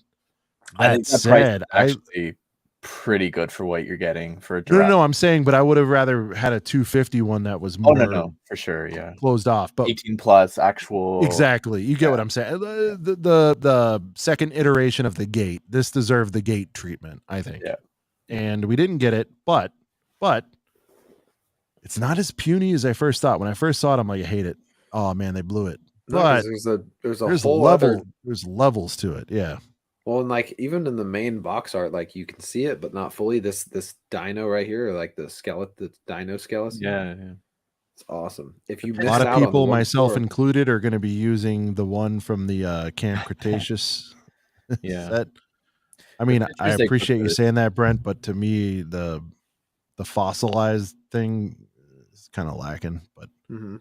I like it. Your take, boys. Yeah, the figures I think are great too. get In into here 'em. as well. Like Yep. the dried mud on the kids, I think is just such a fun variant that they didn't need to do, but they did. Yep. Oh Uh, yeah, good call. That is awesome. Yeah. Yeah, everyone there, they've all got their money outfits, new version for Arnold there, and Dude, yeah, the torso. Samuel's looking good. Yeah, he's the a little torso distressed. of the tie, like the untied tie, like that's really cool. And Wu as well with the new skin color is awesome too. So yeah, I love it. I'm here for it. I know that it's not, it's not what we necessarily dreamed it to be, but it happened. Yeah, I like Jurassic stuff. I have like the gate, and other than that though, I try to pick stuff up on clearance. Like I'm not even gonna try it, but the Gigantosaurus. And this is what I was gonna bring up. Yeah, he got this for $70, Ash. Like, I'm sorry, if any set any set needed to be 150 or more, it was this one. And instead, this thing that he's holding up bombed, and I feel like they were nervous. This is more expensive. This is 140. That's crazy to think about. I got that set before it was revealed. Nice. Yeah, that was fun. That was a fun day. And then Mastermind took down all their Jurassic stuff the following day. Oh man, I think I got them in trouble. They haven't put the out Giga, or the Giga's cool in there. The other one's weird, but definitely not. I don't know. Shouldn't have been. Yeah, it's fun. I think that's the second most expensive set they ever made in this theme, and it's a bummer to me because I feel like Visitor Center should have been, up there. Yeah, this is $10. Yeah, it should have. The Visitor Center should have been the biggest, or I guess second biggest set ever, besides the gate. Still pretty cool for what it is. So that's Jurassic. We're getting close to 3-hour mark. Ash, we appreciate you hanging. One more subject, if you're down, sir. Of course. Okay. This is a sensitive topic. Oh boy. It's gonna be emotional, but I'm trying to find it. Emotional? Yeah. Oh man. I don't know how else to say this. Yeah, well, it's not that serious. It's getting serious. It's like Kip from Napoleon Dynamite. I guess you can say things are getting pretty serious. That's right.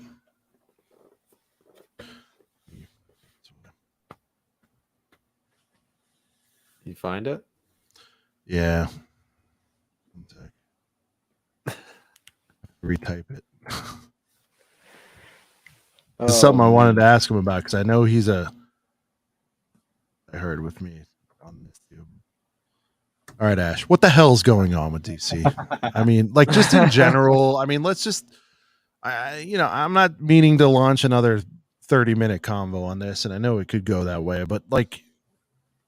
Let's talk about Lego. Let's talk about just DC in general. Your namesake is DC. I know you ride for Marvel and you create these beautiful, mock-ups of minifig sets, but I feel like your heart's at least halfway in DC, or you want it to be. What the hell is going on with this mess known as DC? I said to Brent when you were coming on, I'm like, you're hearing these videos where they're like, I don't disagree. Like Star Wars should always have an X-Wing on the shelf, and they should always have a TIE fighter on the shelf. And yes, for the most part, DC has a Batmobile on the shelf. But let me ask you this. Why the hell is there no Superman always on the shelf? There's so many questions. A million ways we can go with this. But Ash, what the hell's going on with DC? Yeah, I don't know. I think that for me, at least maybe it was when I was growing up, but the three biggest superheroes were Spider-Man, Superman, and Batman. And you still, you walk down. It's not too dissimilar, right? You'll see those shirts, right? I was gonna say that you walk down, an aisle at Walmart or Target or whatever, you're gonna see the school merch for those characters, lunch boxes, etc., and those T-shirts and everything. He's still there. The fact that I don't know. I think Lego's never given specifically Superman a chance. I don't think they've ever given him a chance. Is it because DC themselves has flopped hard in the theatrical releases? It has to do something with it. Has to do a big part of it. Yeah. I think a big part of it comes. You're not wrong in that. I think a big part of that comes down to it's a superheroes theme. It's not Marvel. It's not DC. It's not Disney back in it either, right? There's more confidence with Disney probably to for sure help with conversions. Yeah. But I look at whenever someone goes, oh, it's Warner Brothers, they're the ones stopping Lego from doing this. Whatever's happening with that Flash set, whatever is going to happen. If you look at all of the merch that I have seen for this Flash film that comes out in a little over a month, Yep, it's insane the amount of stuff that they're putting out for this. Like, there's so many Funkos, there's so many toys, there's statues, there's masks for Flash, and then you've got, even because Keaton's in it, you've got all this stuff for Keaton. Yep, 89's coming back in a big way. It's insane to me how much is going into that, and Lego allegedly has canceled the singular Flash movie set. Yep. And I think it's crazy. It is. But this, I mean, like, look, we could, and I'm not saying you're saying it's all on Lego, but DC is problematic. I mean, in general, they're a mess compared to what Marvel has going on. You know, like, generally speaking, Marvel came out of kind of nowhere and ate their lunch, like, theatrically and culturally and all that stuff. So I get a little bit of it, but I just don't. I do. I feel like most of the blame's on DC themselves. Why is it so hard to get Superman right? I'm old. You know, I grew up with the Chris Reeve. I get it. I just.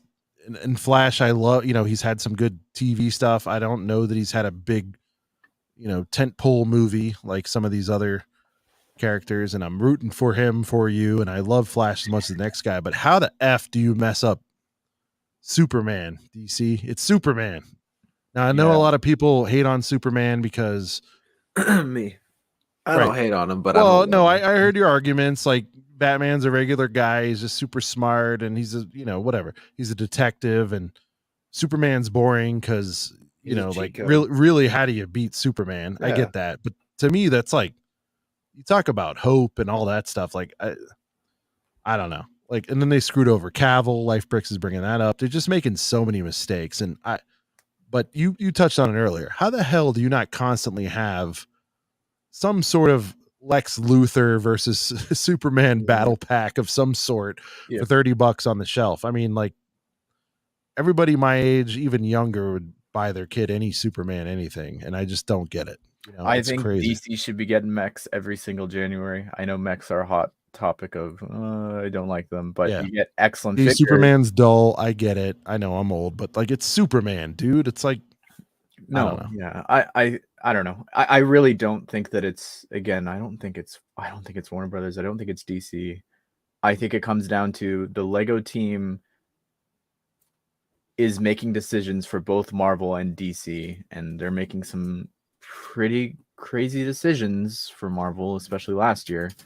But I look at because it's a shared thing, it's a shared budget, it's a shared everything. You know, you're looking at box office numbers. Sure, they go, oh, look, the Batman's a success. Only Batman sells. What is sold for them over the last few years? The 66 Batmobile, the Tumbler, and all these things. Keaton Batmobile. I don't know. It comes down to Lego. I have no doubt in my mind. I see every movie, Suicide Squad gets Funkos, etc. You know, there's all these toys for Black Adam. It has nothing to do with that tanked hard. Yeah, it has nothing to do with the license holder. It's clearly Lego just not doing it. So I don't know. Do you feel like it's a different arrangement though than what like Star Wars has? Because I feel like with Star Wars and Disney is definitely dictating what Lego makes. You're saying that Warner Brothers doesn't necessarily dictate. Is Disney dictating what Lego makes? Oh, was for Star Wars? 1,000,000,000%. I'm confident. I don't know. You know more than I do. That's my take. I personally don't think that. I think it's Lego's obsessed with the original trilogy. Same. I disagree though. No, I hear. Hold on. I hear you on that, Ash. But I also think they like to play the hits over there. Like, why do we have an X-Wing? You know, for sure. But I think that, again, that's Lego's perspective. If you that's their perspective. Sorry, bad example. We have an X-Wing. They like to play the hits. But explain 22 to me in 21 where they're making Book of Boba Fett and all this other stuff. Like, there was some other stuff way in the backlog. That's relevant. I feel like it's 50-50 at worst. I do feel like Disney dictates what they make, like, most of the time, in my opinion. I did a search for Funko 2023. I'm seeing stuff for prequels. I'm seeing stuff for sequels. I'm seeing a little bit of everything. Obviously, you know, they've got their Mando season 3 stuff and whatever else that's current, but yeah, no, I don't think I don't think, I have no doubt in my mind that it's Lego making the decisions with the original trilogy. I'm on your side, Ash. You don't think that Disney pushed and said we need to make these Obi-Wan sets last year or whenever it was, and we don't need to make Book of Boba Fett sets, and we don't need to have a $600 Razor Crest before it was time? You think Lego just said we're going to put out a $600 Razor Crest in the middle of nowhere? Well, it's been in the works for 2 years, so when Sure. I was at RLFM days, the guy said, the person that was working on it, he had already, I think it was like a week into him building it, the show airs where it got blown up a week or two into him starting working on the Razor Crest. Can you imagine? Yeah, being that's in true. that situation. But but that's what I'm saying. Like, we can't have it both ways. If some are gonna say, and I agree with you largely, like the Lego Star Wars team only rides for OT, right? But why are we getting so many of these other sets? Like, because it's current and relevant. Yeah, right. You gotta have. I mean, they're always gonna. I mean, they even did something for Andor. I mean, even though it was one set. And you don't think that's Disney saying make that? You don't think Lego's like, nah, we'd make way more money if we just did another ATST rather than the Andor set? Well, I think what it is. That's where I run into problems with that. You know, I think they're checking off boxes, right? Like, Yeah. they're gonna have a couple Obi-Wan sets, a couple Andor sets. They're gonna do some Mandalorian stuff because that is the most popular Star Wars show. Current IP, sure. But yeah, I mean, when the game came out, I feel like Disney directs it though. All right. When the game came out, there should have been sets for every era, and there should have been something for everything, regardless of how long the game took and all that. Well, even especially, okay, so with the game, when you're scrolling through the levels, like how you can start on episode 1 or you can start on episode 4, those little like snot techniqued like diorama-ish things of each level, I thought that was so cool. So cool. I believe, oh man, I don't think it was Tommy C. Bricks. Hachiroku. He built the I was gonna say I built all of those models. Yeah. That was so cool. Thank you. I knew there was some channel. I knew there was a channel that went through and actually built each one. Those were so cool. I mean, I couldn't. And the thing is, too, is like, I remember when the game was being delayed. The game was delayed like a million times, but I believe, I don't think I have any of the sets nearby, but they had all those, like the little logo on the back of a lot of those sets. I was like, play it and play it and Skywalker Saga. So yeah, they definitely should have had at least like one set. I think there was at the time. I think, what did they have? I think they had Anakin Starfighter, and at the time Rise of Skywalker was still coming out, so they had some stuff. But then you look at the following year, and it just dropped off for both of them. Or I guess there was Clone Wars because Clone Wars came back. But someone in the chat was talking about how Lego made a huge mistake not making Fallen Order or Survivor sets. The BD one was cool, but it's not cutting it. Survivor is a fantastic game, but I can't wait to play it. I was going to say, with that, they've talked about it, and when the game was being developed, they weren't sure about the rating it was going to receive, if it was going to be M-rated, how dark it was going to be. This last game has a lot more dismemberment and things. I can't see them doing it off the second game. I do hope we get something from the first one still. But that, to me, again, if you look across the board of if you want to talk about Disney interfering, or if it's Lego's decisions, it's, you see Hasbro, they've got their Cal Kestis Hasbro toys, your Funko Pops and all that. Lego doesn't do that. Like, if it was Disney, then they would be like, where's our Fallen Order toys? You know, but it's not that. It's Lego at the end of the day, with them not being comfortable. Yeah. Man, but the thing is, like, well, they'll do Lord of the Rings, but I guess Lord of the Rings isn't. But they get, like, but there's more like figs Game of per. Thrones. Sorry, there's more figs per year than Lego sets though in Star Wars. So if they want to take a risk on something, they could do it. I think we should have at least got a Cal Kestis like figure for May the 4th. That would have been awesome. And by the way, Ash, this all stems from me just being utterly confused at some of the choices. So I'm just like, they must have a say in it. They must. Well, I'm sure I'm not disagreeing that they have a say. Like, I'm just saying it's the designers who clearly don't even know what trilogy some sets are from. You know, when good point about them. The yellow clone could have been from anywhere. I remember the whole the original trilogy. I was literally just about to say that. The Republic gunships from the original trilogy. Super nice guy, you know, met him in person. But when you're messing stuff up like that, I don't know. To me, that's all right. Let's take it another way. Let's go with it's all Lego's decision. Okay. On one hand, everybody says Lego's greedy. They want money, and you know they're charging out the ass for sets and yada yada yada. So if they're only interested in profit, you got the clone boys out there saying, "Where's our clone boy shit?" And they're not making it. They are. But well, they are now. Big comeback, sure. You know, stuff's happening now, but you know, like which is it? You really think it's just a stubborn old team there, or like why are they blatantly ignoring things like? Is it the 20th, Brent? It's the 20th of Attack of the Clones, which factually is technically it's not right down there with the worst like of the Star Wars movies. But my point is, either way, Hasbro did it.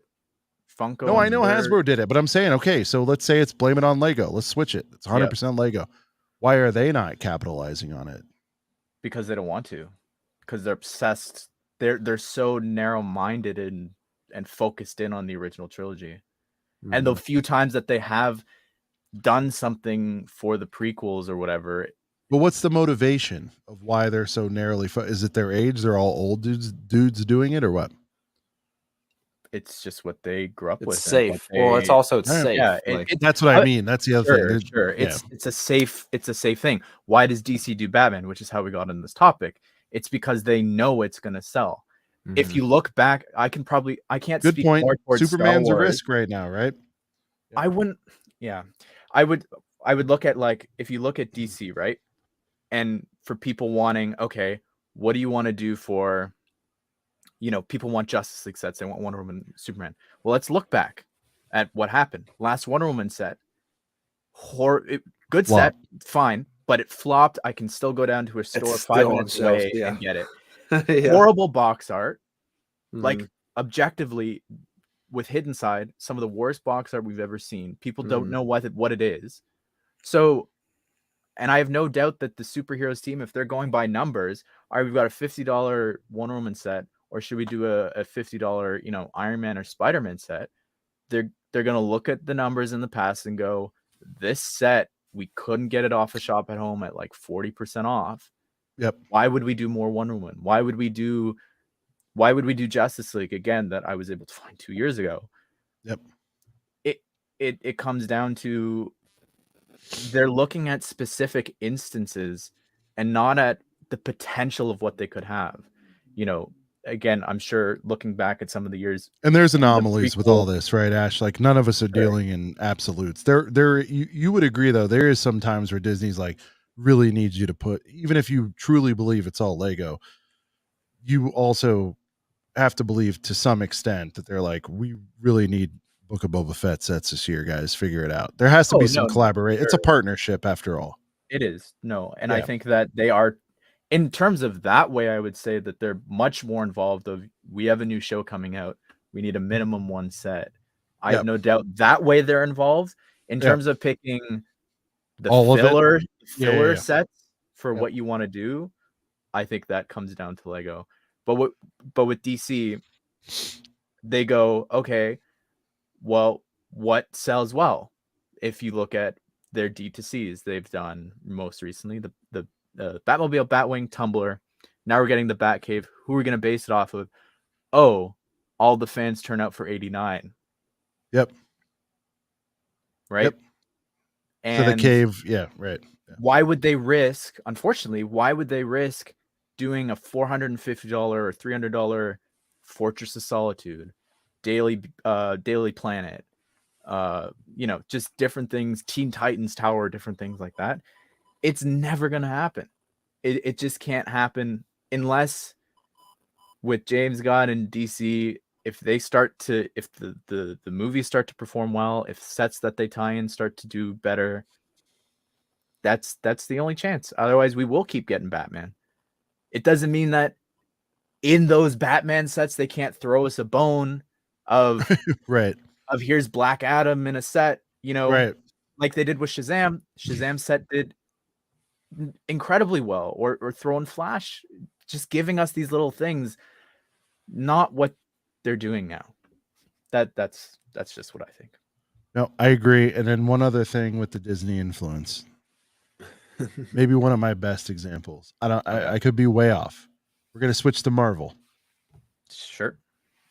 Who on earth made the call for the Black Panther bust? Who on earth thought that was a good idea? Right.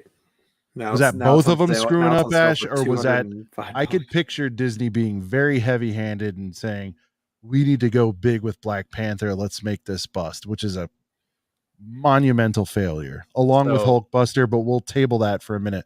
But Black Panther bust, if you're going to go with that type of series,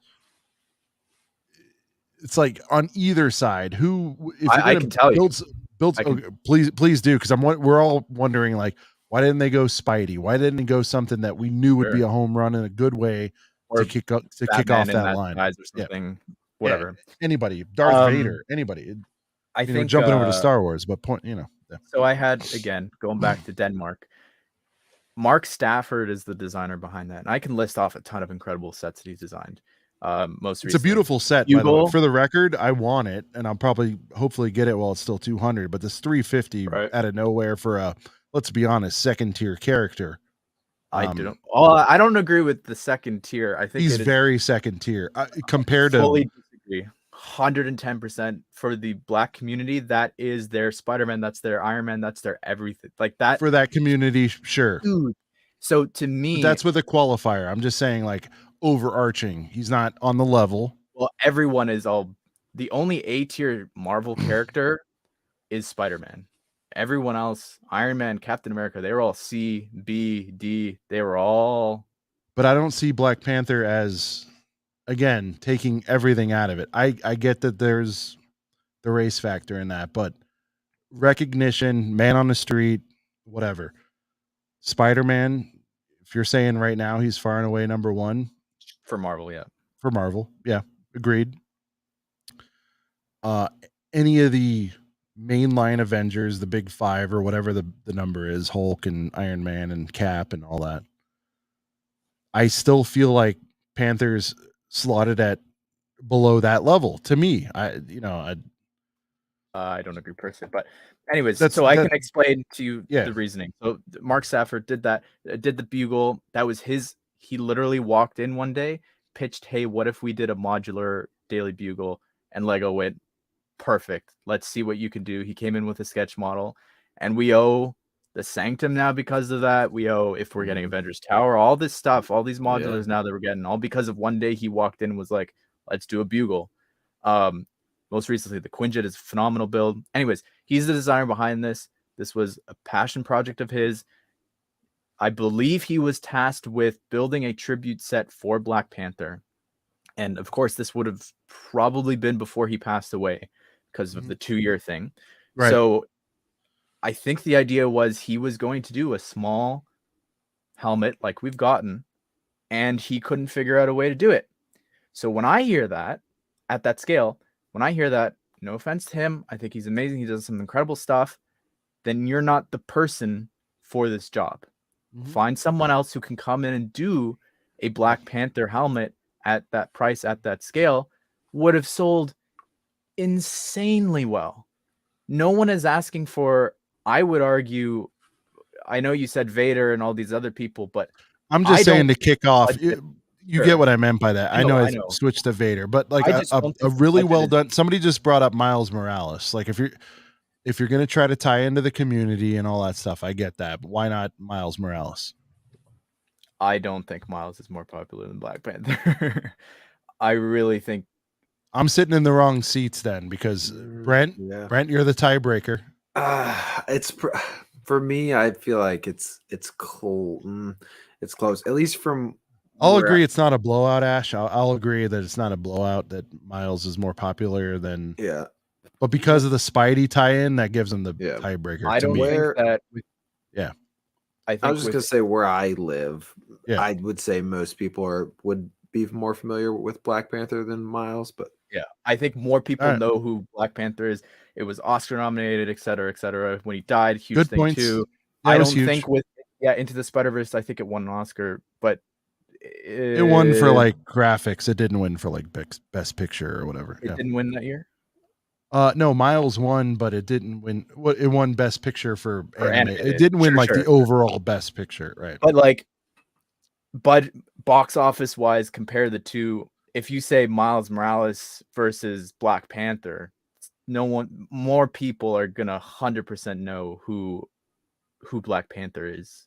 I've zeroed out in my mind about that. But you agree he's not at the level. If you say so you're saying he's just behind Spider-Man. I would say that, I would say that he's up there with. I think there's a huge gap between Spider-Man and Iron Man, Captain America, and everyone else. I'd put maybe even Wolverine and Deadpool maybe above those guys, just because they were more relevant. Maybe not. I don't know. No, but Spider-Man I'm with you because Wolverine. Wolverine's like Wolverine's like whatever. If you want to say the Boba Fett, whatever, he's always gonna sell. I get what you're saying. Yeah. Because X-Men. But the way you're positioning it is, you're saying Black Panther is number 2 in top sellers in Marvel, and I'm saying it's not. I don't think that should be below Iron Man or anyone else. I don't think so. Okay. Like, think of how many people went and saw that film. Yeah. No, I agree. The community around where I live, like everybody was going to see Black, but like so many. It's just like, for instance, like when Star Wars comes out, or when any new big Disney movie, like a lot of people that were big fans of Black Panther, like they were like, oh man, like this is like, this movie means as much to me as Lion King did when I was a kid, type of odd comparison. But you know, it was, at least from where I live in Ohio, like a lot of people were pretty insane about Black Panther. My daughter included loves Black Panther, but also loves Spider-Man. I just think that's, it might be one where I'm out of touch. I'm just saying that was a monumental flop. I mean, the whole thing. I think if it was anyone, honestly, even if it was Vader and it was done exquisitely, I don't like, who's asking for these sets. Who no one is asking for a $450 huge bust of a character, regardless of who it is. I just don't think best point of the night. Yeah. And that Hulkbuster as well. The fact that they went, let's drop a $50 figure in January, then almost a year later in November, circle back to that, and then only have the set that doesn't even look like the actual Hulkbuster, be able to fit it inside only for that. Yeah. Oh my goodness. If we get a $500 Batmobile, and I've been saying this, if we get a $550 Batmobile for this 89 Keaton figure, it's gonna be so bad. I don't understand. Well, aren't we getting a play set for that? I know. I'm just saying, like, I can see Lego going another like UCS size 89 Batmobile this fast, because the other one retired. I missed out on the other one retired, and it's what is it, Brent? 5 now, pushing 5. Yeah, I would love to get it, but it's getting expensive. I can see them going, let's put our buildable figure in there. Let's be able to have it driving it. Oh God, don't do that. All right. Oh man, this is awesome. One more, and I swear we're done. Buildable figures. Yeah. Ash, appreciate your time. We got Harry Potter. We got this pirate that nobody can have, and now we got the That nobody can have. yeah. I mean, whatever. If you want to pay $400 to import it, you can. Anything's possible with cash. Why are we not seeing more buildable minifigure? Whatever. What's the term, Brent? Sure. Buildable Get what I'm saying. minifigure. Yeah. Buildable minifigures. Yeah, whatever.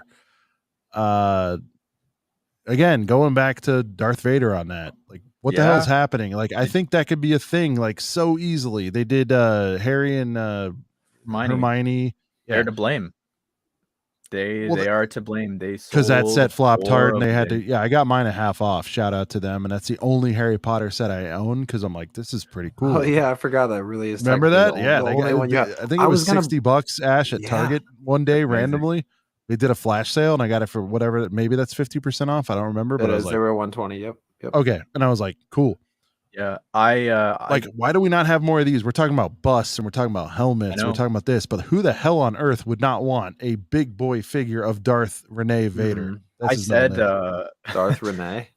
I did a video when those came out because I love them so much. I was like, let's do top 10. Like, who should we get? Like Buzz and Woody, Iron Man, Captain America. I said Vader and Luke. Like, these are double packs that you could be selling. The mistake was selling them together at that price that they were at. It's ridiculous. And at that time, right, they had no new IP to push it either. Well, and the worst thing about right, because they were still on what Fantastic Beasts was the most recent thing. No, but I'm saying Fantastic Beasts was the last Harry Potter sort of thing. Sure. There was no theatrical to release to push those buildable minifigures. Yeah. You know, like, well, the worst part about that specific Harry Potter figure is that as someone who collects Harry Potter, obviously plenty of other Harry Potter collectors have said the same thing. We get a Harry Potter in like every single set. And so like it would be like if they did Star Wars, but they gave us like a buildable Farm Boy Luke. Like we've already had so many Farm Boy Lukes or something like that. Was it the outfit he was in too? Because he was in his because he's just in his normal clothes. Hogwarts robes. Like if I don't know, it could have been cooler, but really it was just weird that they went with Harry Potter for that. And it's the same thing though. Like they're both wearing the uniform. Like if it was was, let's say, Harry and Voldemort in the robe and you could see the dress piece brick built too, like that would be really cool to see. Or even if it was Harry and, you know, maybe it includes ways to build Ron and Hermione too. I don't know. It's just spitballing here. Like there's just something different. Sure. Oh yeah. It's kind of like when you get Luke and Han in the Stormtrooper outfit, right? It's kind of like same outfit. If they had chosen the first ever Star Wars buildable figures and it's those two Stormtrooper outfits, just different heads. It's not going to be exciting. For sure. That's it would have done better than Harry Potter, though. I'm going on the record. I mean, it would have went on sale. Would have went on sale, Ash, no doubt. Like, I know you're saying like it needs a theatrical thing, but we're in year 6 of Harry Potter, and every film that's come out has not done well. The last good thing was the game that sold phenomenally. We didn't get any Lego sets for that. But Harry Potter is just a consistent seller. Like nonstop. No, I don't blame them for making those two the first. I just wish they wouldn't have given up on the quote unquote, you know, failed experiment that soon based off the strength of those.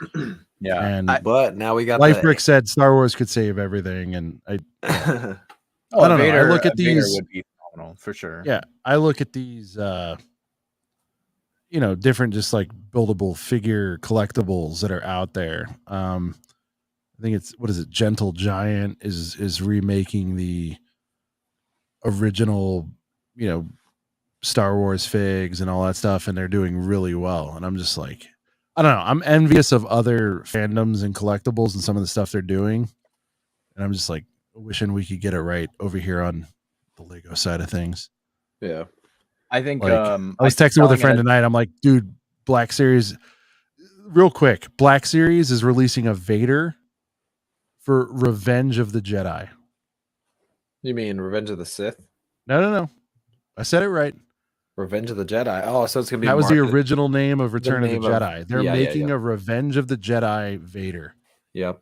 Like, dude, like we're never gonna get that over here, and I accept that, but I'm just like the May the 4th DLC for Skywalker Saga with the is that what that Luke was? Star Killer. They added him for free. The concept art, really original concept art.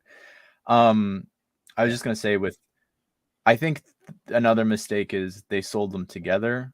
I honestly think if Hermione might have been sold separately, or if Harry Potter was sold separately, like even Vader and Luke, I don't know if it would sell as well as if it Just was Vader. separately. Yeah, right. You can get Luke, you can get Vader and have them together if you wanted, but selling it separately, because if you do the math of like whatever it costs, what was it, like $60 I think for one of them, it's like, okay, fine. $120. But when you've got them together at this huge price point, it looks so expensive, and you can't justify pulling the trigger when it sounds that expensive. And Lego can't give you both heaters, right? They got to have one that's a little bit lacking inherently. Like, in other words, they couldn't come out with a Vader Boba Fett 2-pack. That'd be stupid of them. No, yeah. I think if they were sold individually, we'd be golden. I think Marvel needs characters like that, Galactus, Ant-Man, etc. That'd be fantastic to get. I'd love a Batman at that scale. And you look at, I know you were saying the 3D figure people that actually 3D print these huge scale versions of minifigures that are 3D printed. Like, there's a market there for people wanting these large minifigures, and I think brick building it is that much cooler. Like building the Captain Redbeard, it's just it's great. It's fun. It's amazing. This one that's going to be sold as well. I hope that they do it for other themes, and I don't know. There you go. Hopefully Harry Potter didn't scare them away. Brent, any closing thoughts? And Ash, we appreciate your time. We'll send her home now. But Brent, any closing thought? I had a lot of fun. This was fantastic. Yeah, man. No, it was episode 89, man. After almost 90 episodes, we've had in honor of Ash's favorite Batman, 89. If only they released the sets this week, we could have talked about it here. Right. Watch them. I bet you, Ash, tomorrow. Yep. That's what happens so often because we do this on what's Thursday. funny, though, is all of our streaming friends, though, say the same thing. Like the Sunday shows, like, man, they release it on Monday and yada, yada. So you never get to catch it perfectly. Shout out to Hive. I was talking about Hive. Yeah. Shout out to Hive. But no, it's been a good show. Ash, thank you so much for coming on, man.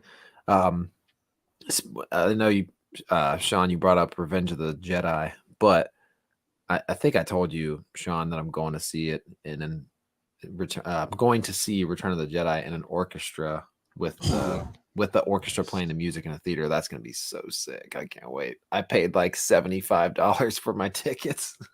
Now your main is Empire, right? That's your and favorite? I've seen that with an orchestra, and that was a spiritual experience. Is there any chance you could be swayed to Jedi? Or? No, it's Empire for life. Okay, that's my Return of the Jedi is my favorite too. So okay. There you guys. There we go. Ash and I haven't diorama agreed on much in the last hour. We can agree on that. Jedi is the best. Yeah.